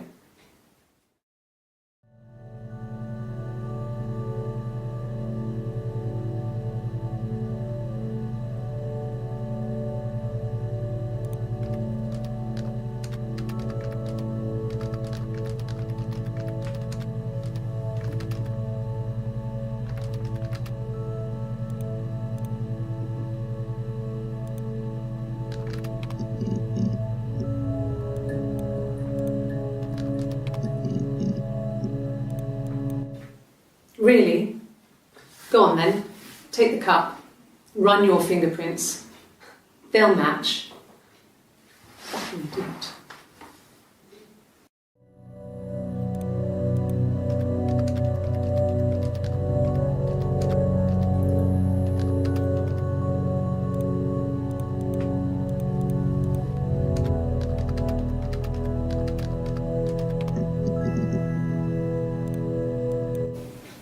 Fine. I've never had my fingerprints taken before. I once put my hand in the oven.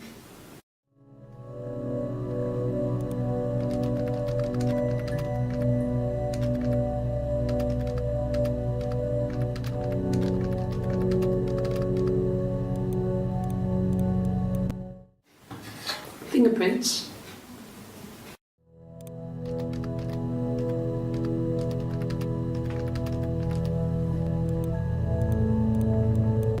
Yes, yeah. I would have cleaned them. I changed the sheets too.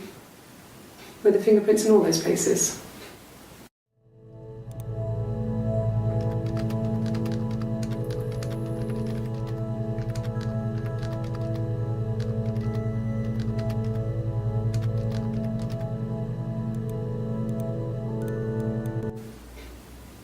Could they have been my parents' fingerprints? I'm not sure how long they last for, but is that possible?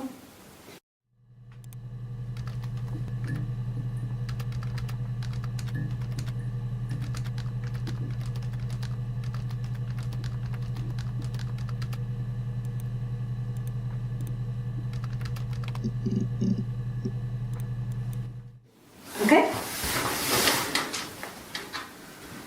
I've given blood before. Do you need to take that for your records?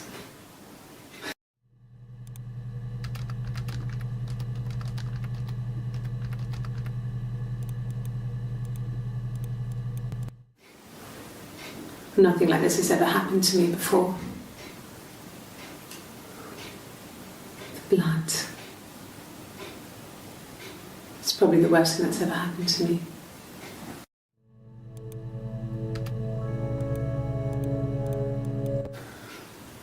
Well, fine, considering.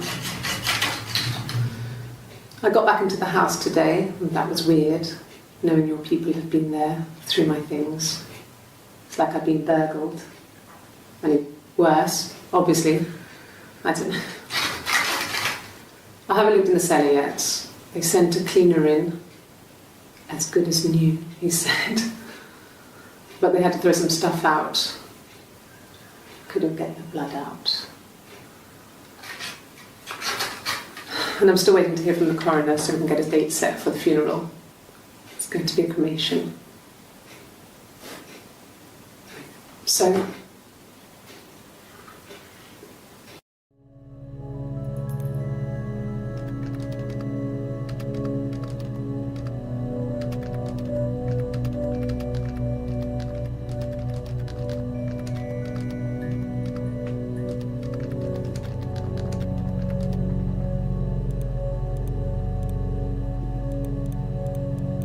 like I said before, it was 3, something like that. I walked in, saw Simon. He was on the floor of the living room. His throat had been cut. There was a lot of blood.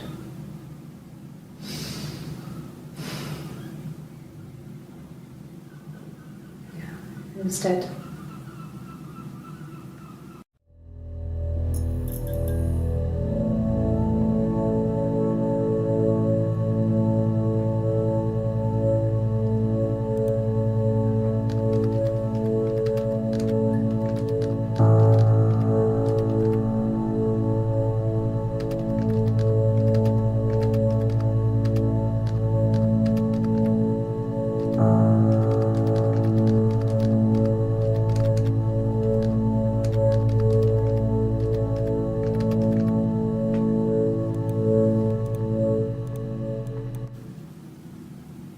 was sat behind him.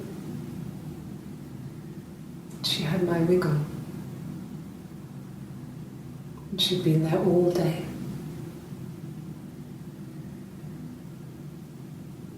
And she had blood on her.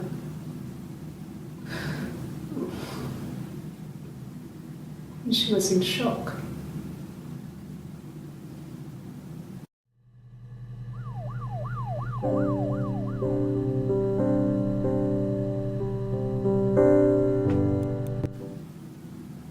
She was sat behind him. She had my wig on. And she'd been there all day.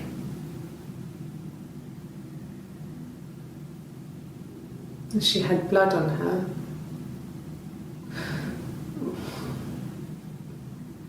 And she was in shock.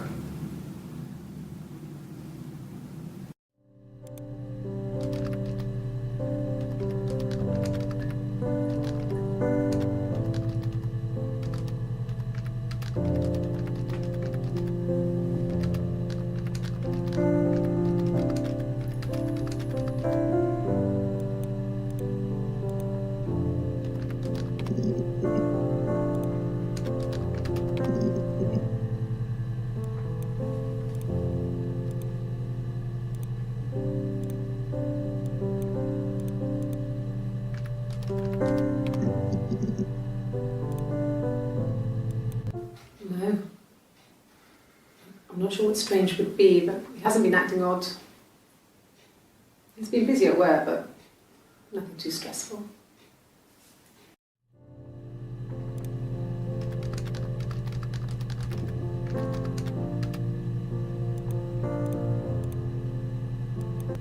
Sure, I think. I do all the bills and paperwork and handle all the money stuff, so it should be easy for me to find. Do you want them dropped off to you?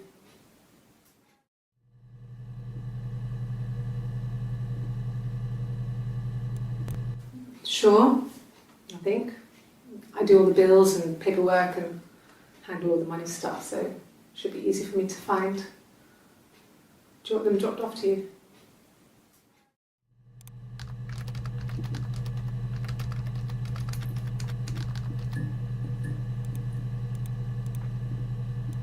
No, he doesn't keep a diary. That's my thing. I've kept one, well, as long as I can remember, since I was a girl. It helps make sense of my day. And when you're forced to put something into words, it just gives you perspective. Everyone's on the same page.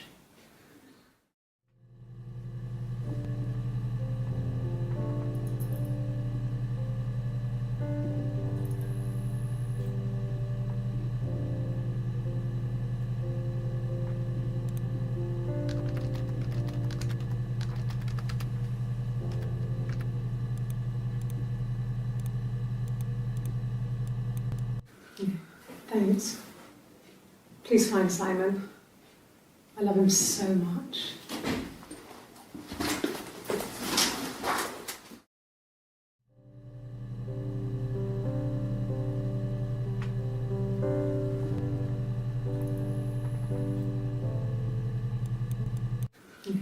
Thanks. Please find Simon. I love him so much.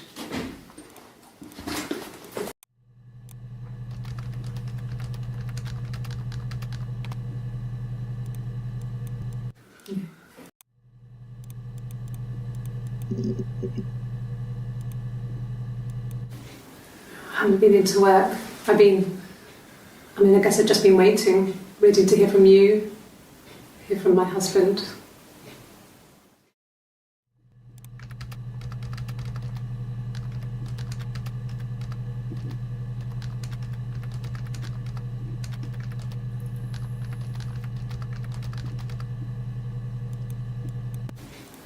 I haven't been into work.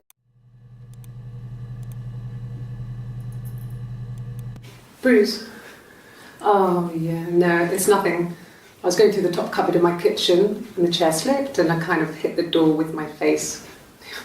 It hurt like hell.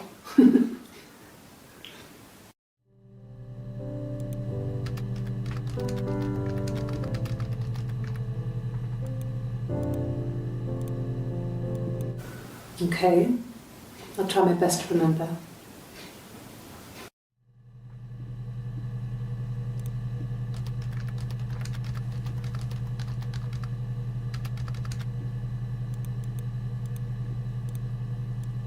Yes, he left after the argument. It was about 8 o'clock.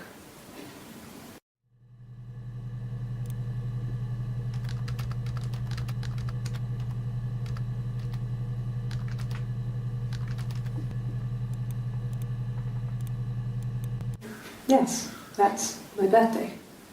Not one of the big ones, but I guess you can see that.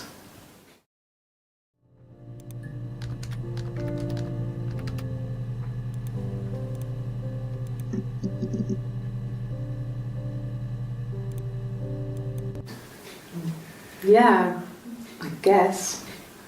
I mean, I'm quite a private person and I didn't want to get into the detail of the argument.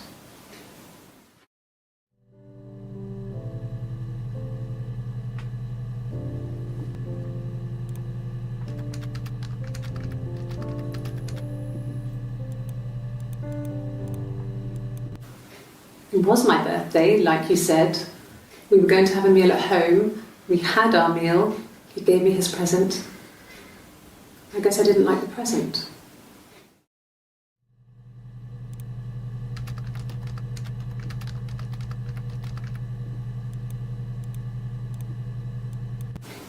What about us? What about us?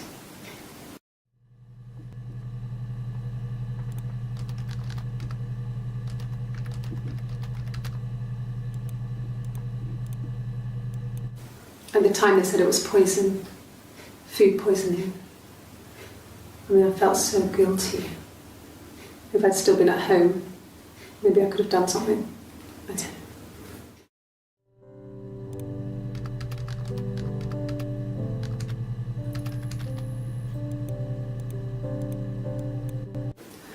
know. No, he was as shy as me.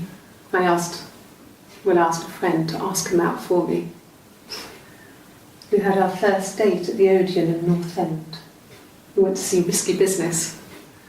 I had on my one best dress. Simon paid, and he bought me a whisper, and I was worried about getting chocolate on my teeth.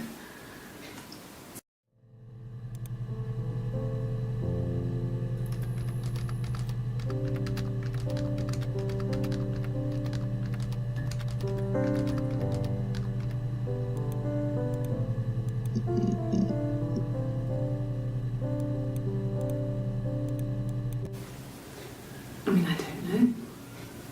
Something must have happened to him on his way home. He could be hurt. I mean, why hasn't he phoned? I don't know.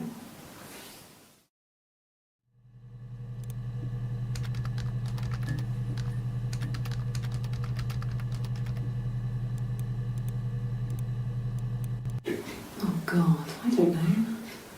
I mean, I guess the Rock. You've spoken to everyone there.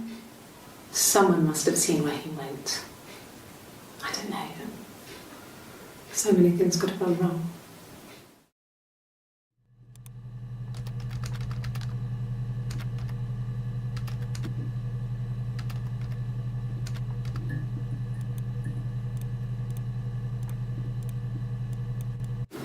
No. I mean, everyone loves Simon. He was so nice to everyone. He loves me.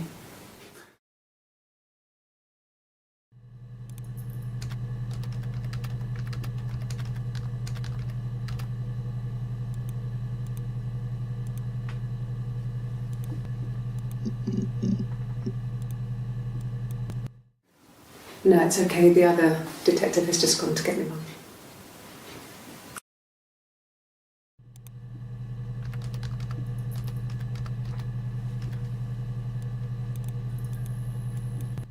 Oh, tastes fine to me. As long as it's black and strong, I'm good.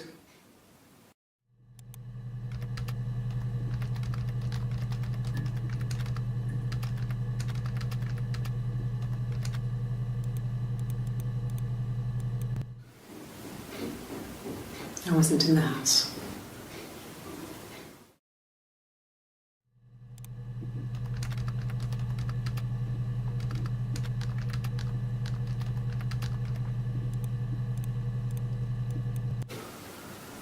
I wasn't in the house all of Friday night.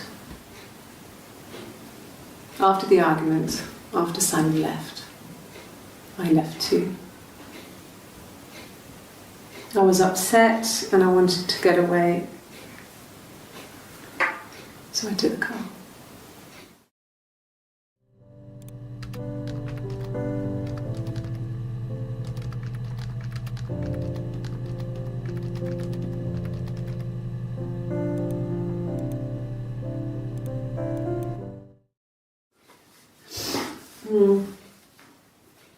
I left the next day, Saturday.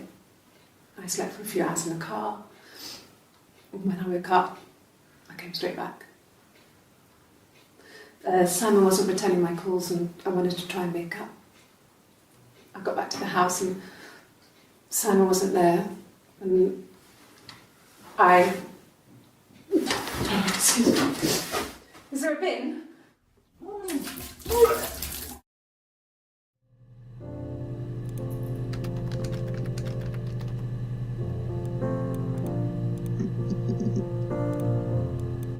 It was late, early Saturday morning.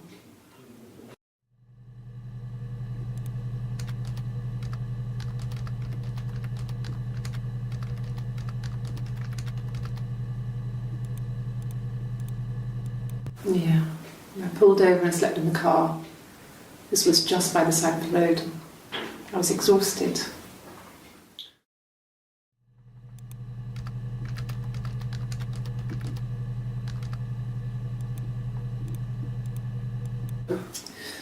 I think when I drove back it was about 8 or something. And I got back to the house about 3.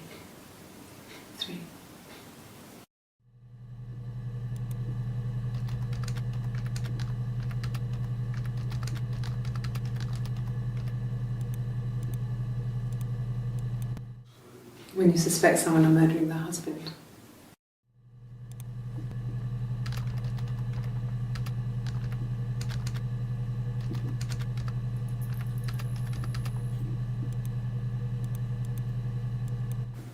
Okay. So you want to eliminate me as a suspect?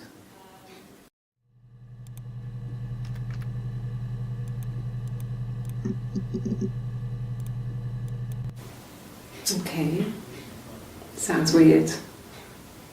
I'm not great at making up stories.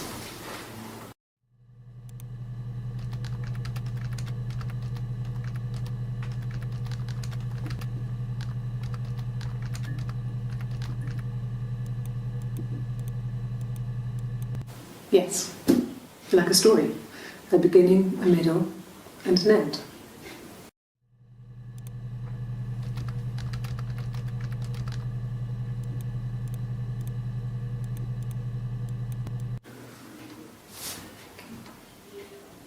Well, she has a knife.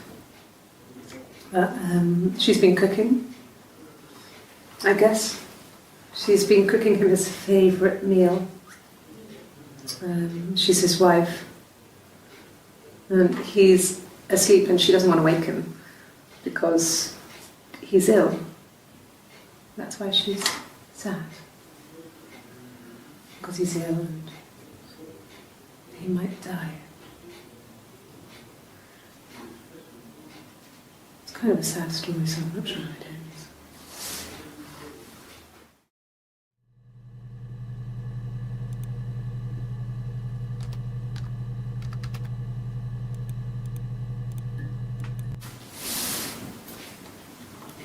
She's crying, I guess. She's sad because she thought she saw her husband with another woman. But it's okay, because she finds out it wasn't her husband, it was his brother. And so it's fine.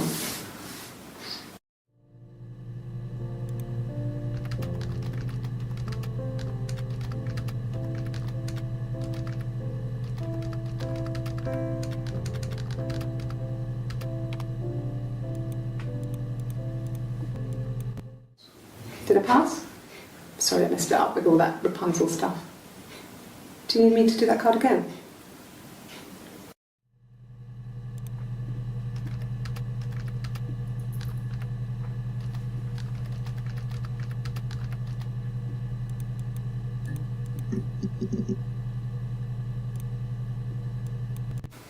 From when I woke up? Okay. I woke up, Simon was already up and he made me birthday breakfast of Eggs Benedict. We both had to go to work, so we saved presents till later. I got to work, had some birthday cake, children sang me happy birthday, then I came home. The birthday meal was a takeaway, and Simon gave me his present, which I didn't mind. And after that, we talked about the baby. It turned into a big argument. Simon left. I was furious. I wanted to get as far away as I could and get some space to think. So I left.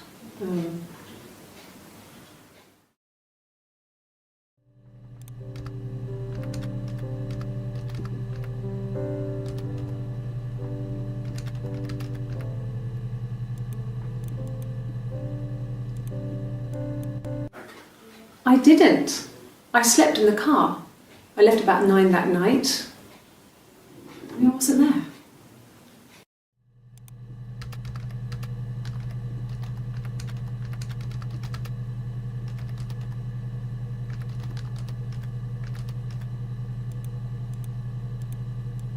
Asked the hospital.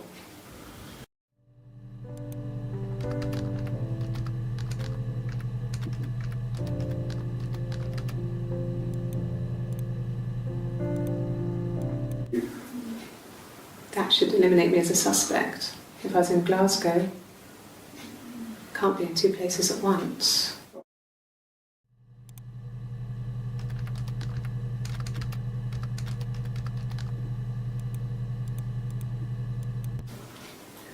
thought it made me sound suspicious. It's not a normal thing to do, to drive to the other end of the country. I wanted to keep it simple. I know it was stupid not to tell you everything. Saying I spent the night in Glasgow when my husband went missing, I thought it would, distract you from what was important. It's different now. Now he's...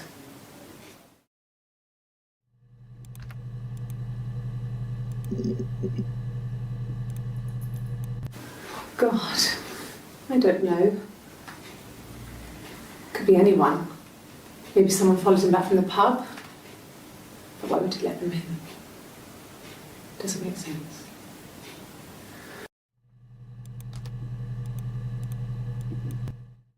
Yeah, I had to let myself in. The door locks if it swings too.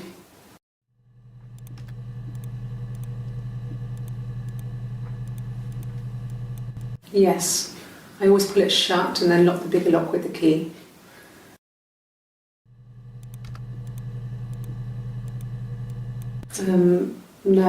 No, I don't think it was. I turned the key but it was already unlocked.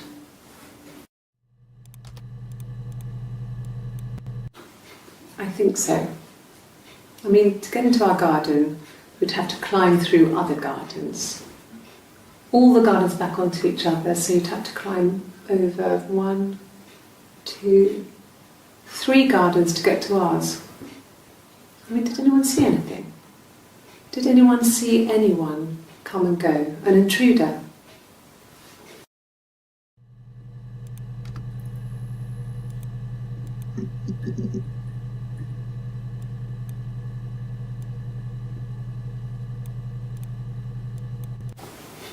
Simon's parents offered to put me up, but I didn't think it would be a good idea. It would be too sad. Not right now. I'm staying at a friend's.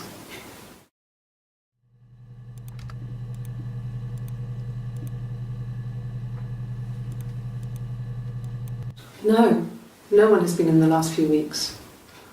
We had a plumber come in 3-4 weeks ago.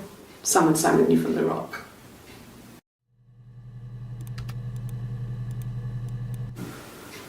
In the bedroom,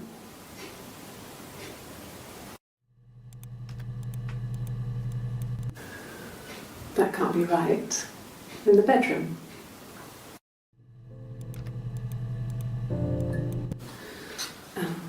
I sleep on the right side of the bed as you come in from the door.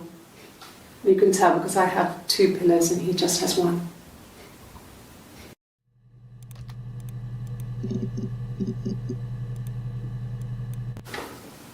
What kind of hairs?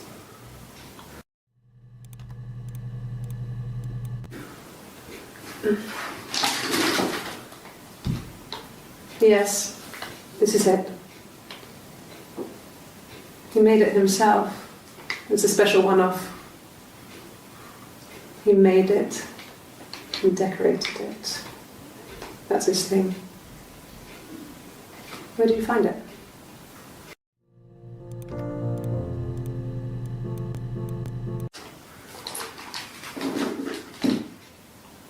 On his throat. How?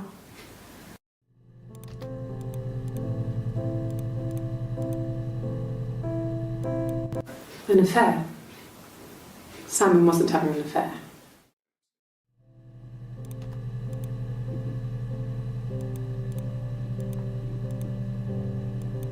No, Simon wasn't seeing another woman.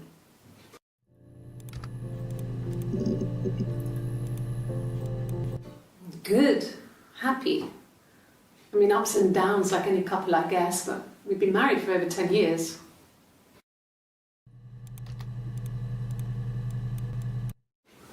I don't know if anyone really changes.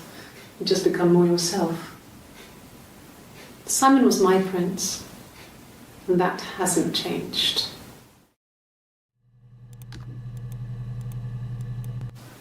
Really? You're going to ask me about my sex life? I mean, isn't that private?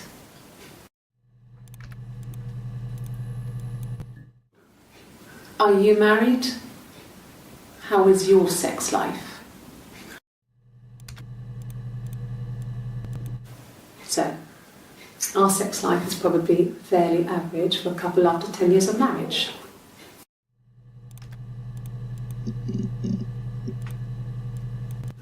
No, I have never been unfaithful.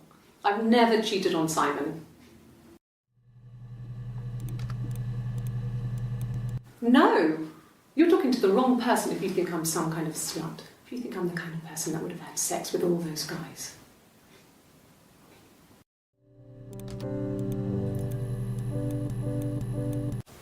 Hurt someone?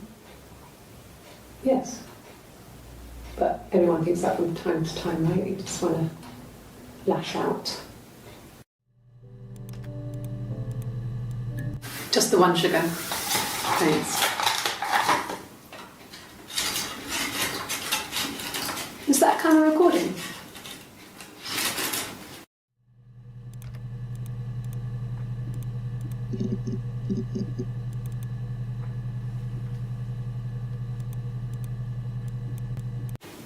Black, no sugar. Thanks.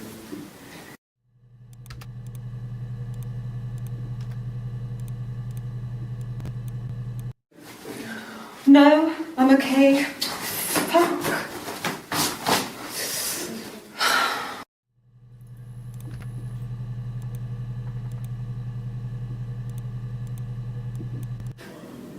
You have children?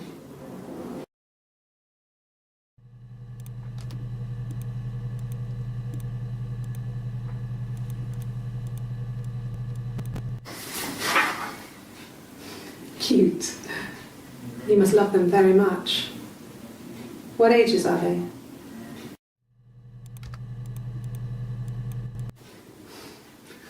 Must think it's very cool that their dad is a police detective.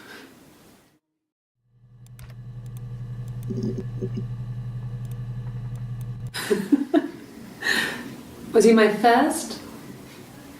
No need to be so coy. No, he wasn't my first. That would have been Carl. He was a local boy in a band. He was a bit of a shit. But he was sexy. We were 15.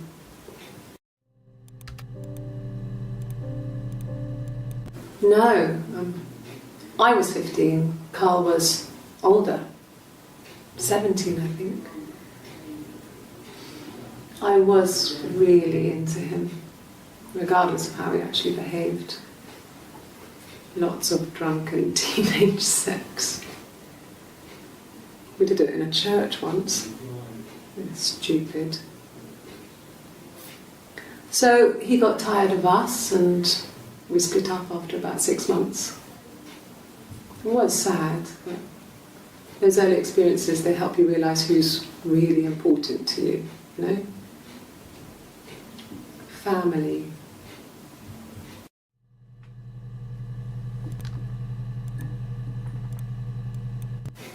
Family. So, Carl fucked off, and then there were other boys here and there, and then Simon.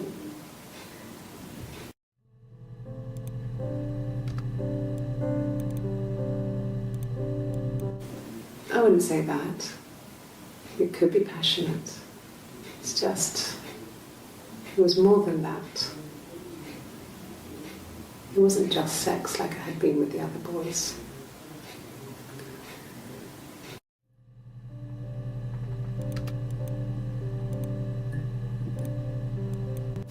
Have I ever cheated on Simon?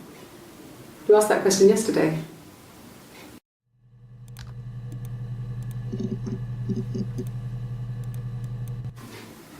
Simon was very moral about that sort of thing. He wouldn't just walk out there and sleep with anyone. He wasn't that kind of guy. He took his marriage very seriously.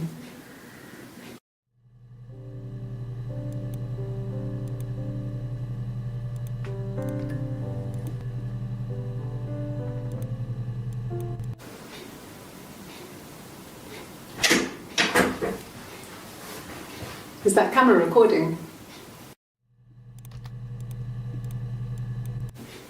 If you put me on You've Been Framed, I want the money.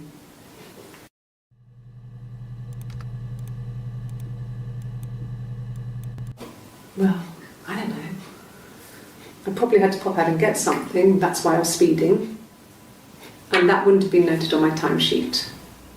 But I really can't remember back to February.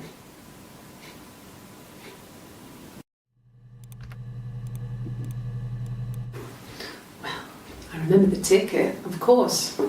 I paid it without telling Simon. Didn't want to get told off. And they put points on the licence.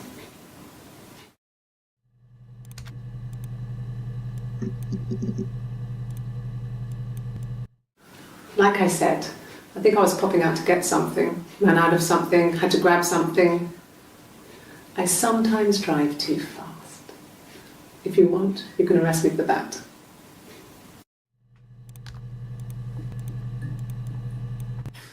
You must be desperate for leads if you're getting hung up over 6-month-old speeding tickets.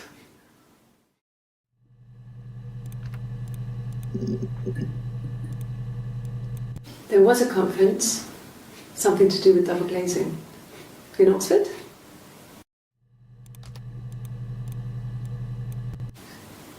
Are you sure? What would he be doing in Oxford if there was no conference? I remember calling him. He said it was boring and he spent most of the time at the bar.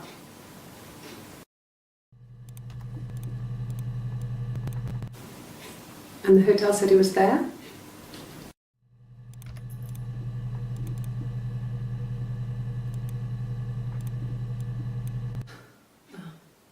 Coffee, I guess. Milk and sugar.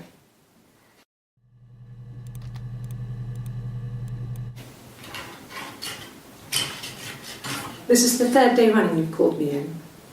I speak to Doug and Eleanor every day. And they say you've been asking a lot of questions. About me. Should I be worried? Am I a suspect?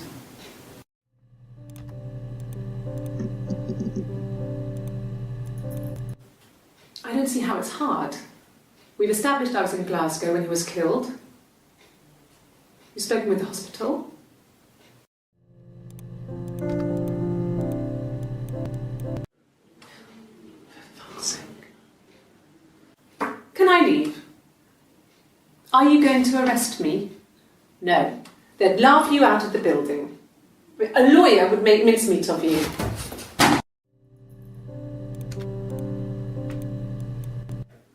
Are you arresting me? No. Fuck off. Open this door.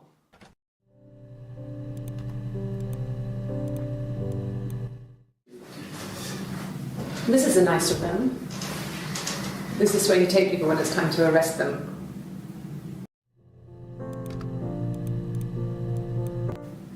Yes, I understand my rights. No, I don't need a lawyer.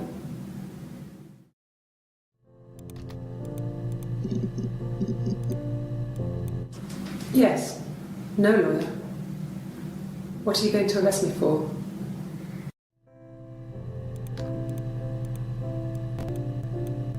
Sorry, yeah, I get it. Yes.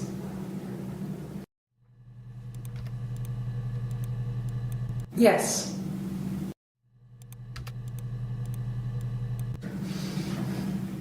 Yes. No.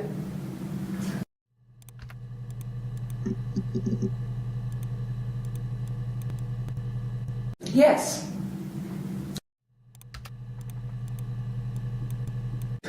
Yes.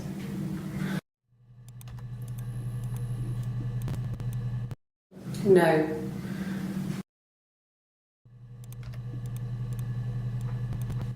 No.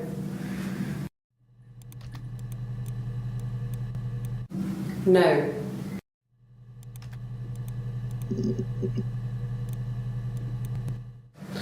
I can take the stuff off now. Did I prove I'm innocent?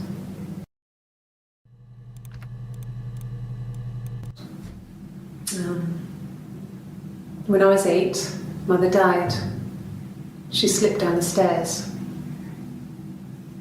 It was an accident. I had read a diary at that point and I knew she wasn't my real mother. So I burned the diary that day and I left. Walked out and across the street.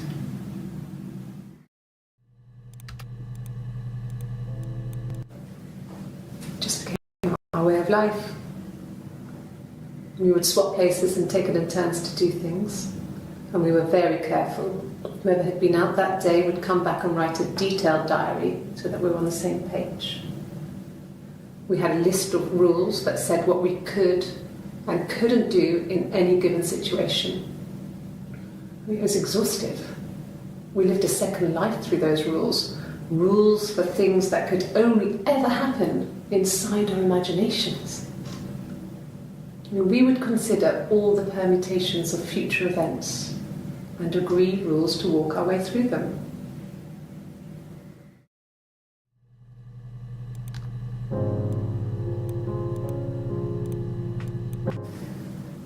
If one of us got hurt, the other one would have to be hurt too. A grazed knee, a bruise. When I lost my tooth first, we had to pull our harness to match. Once, I slept with a boy who was seeing another girl. The girlfriend came up to Hannah the next day and punched her in the face, gave her a huge black eye. That night, she had to do the same to me. And she almost went too far. I couldn't see out of that eye for days. She snuck frozen peas up for me from the kitchen. So much of our bodies were synchronised anyway. We started our period on the same day. All our childhood diseases, stomach bugs, nits.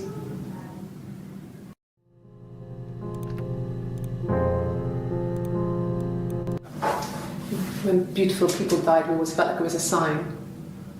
You remember Princess Grace? Grace Kelly? She died in a car crash the year before we met Simon. We used a Ouija board to speak to her, and that gave us the power to find him. That's what we thought then. That people who died tragically leave some kind of magic behind. We used to share dreams. We used to wake up and write them down in our diaries immediately. and compare them.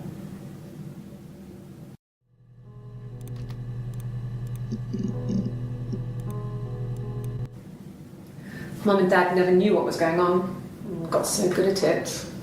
We were so in sync that we'd use each other to cheat. If one of us had a hangover, the other one would go to school. Whoever was best at a subject would sit the exam. There were lots of differences between us. Some things one is better than the other at.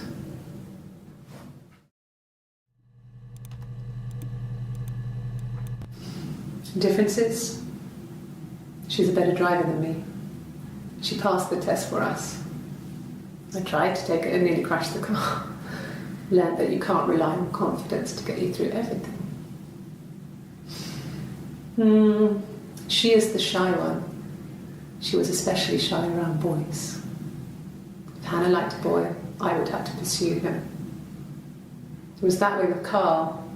Hannah met him first. She had such a crush. I let him take my virginity after a night that his band had played at. It got difficult. When I was with Carl, we would have sex, but Hannah couldn't let him see she was a virgin. She had lots of excuses. After a while, we decided that I should take Hannah's virginity. It's not that different to a bruise, pulling a tooth, a graze. We used a hairbrush. After that, we took it in turns, though. I was always the one who seduced the boys. Until Simon.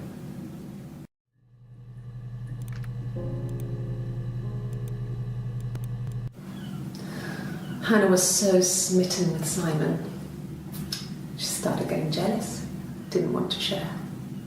Even the first date, we went to see Tom Cruise at the Old Odeon. We both went, kept changing places in the toilet. We only had one best dress, so we had to keep swapping clothes. Must have thought we had terrible bladder problems. The next date, it was my turn. At the end, I let him kiss me, but that was it. We didn't want another Carl on our hands, and the Ouija board had said to hold back. After that, it was Hannah's turn, and she slept with him. Broke the rules. Deliberately broke the rules. She wanted to be the first to sleep with him. I mean, that's when she got pregnant. From that one time.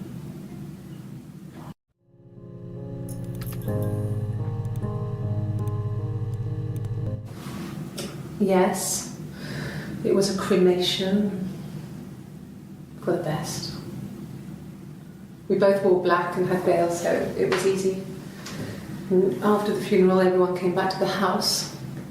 Hannah served up sandwiches, and I stayed out of sight.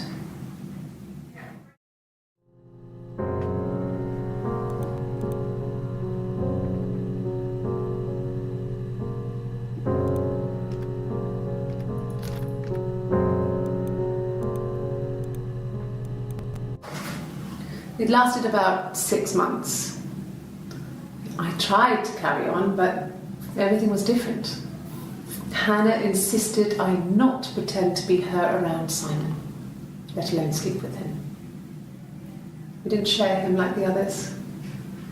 The rules had changed. Me living in the attic had become weird in a way it hadn't been before.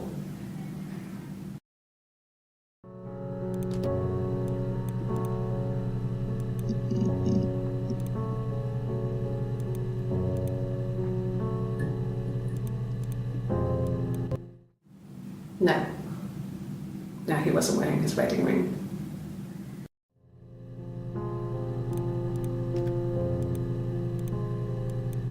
Nothing else happened that night. We talked, then I said goodbye. Then next week I was singing in the bar again, and there he was. And again the next week, he offered to buy me a meal. I told him I had already eaten. And so we got chips and ate them on the beach instead. When we said goodbye, he asked me to kiss him. Romantic.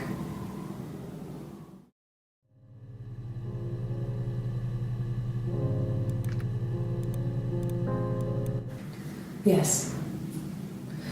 I thought about telling Hannah. I felt guilty after the kiss. But then it began to feel like this was the way it should be. Sharing, like we had before. He never mentioned her to me. There was the Simon with me and the Simon with her. It was almost like it was a different Simon. But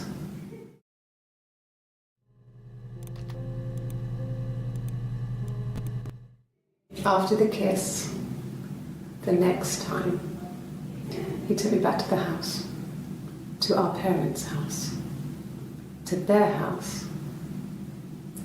So, it was definitely him. I sometimes think he wanted to get caught to prove to himself that we were different people.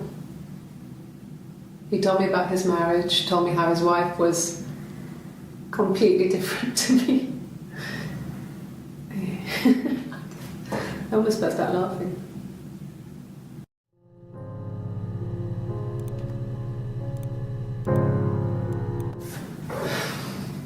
I think it was that time, the first time at the house, in his bed, that I got pregnant.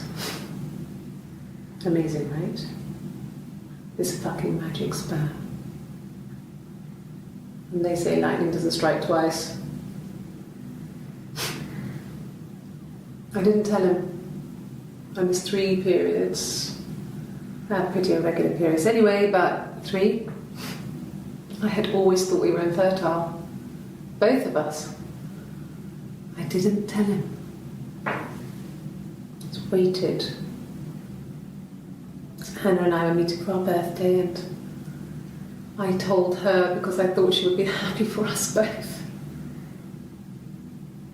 I think she was.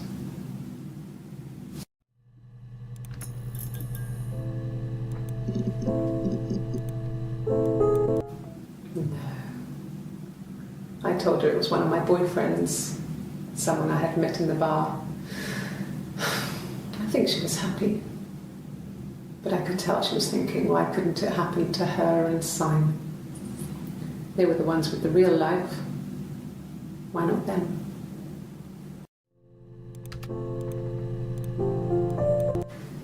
Then she told me she wanted to help more. She said I should move in with her. She would come clean with Simon about me. I was family. I couldn't have a baby in a bedsit. I told her I didn't want to tell Simon. Told her to wait for the time being.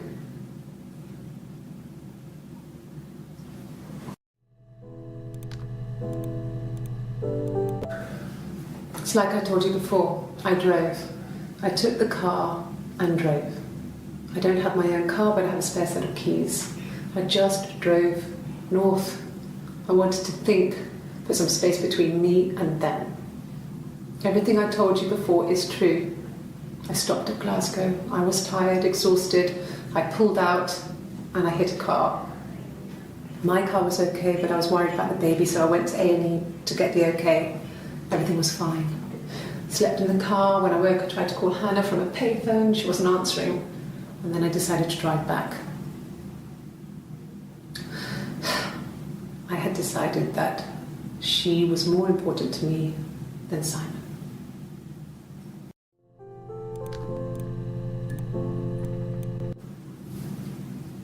Her story is that she'd waited for him to come back. She put on my wig, some of my clothes, pretended to be me. They talked. She'd enjoyed being me. He said he wanted to be with me. Then he took out a present, another mirror, just like the one he'd given her earlier. That unique present. She went crazy, smashed the mirror. They argued, screamed. He hit her. So she grabbed a piece of the mirror and just swung it round. She cut his throat clean open. She'd only meant to scare him off.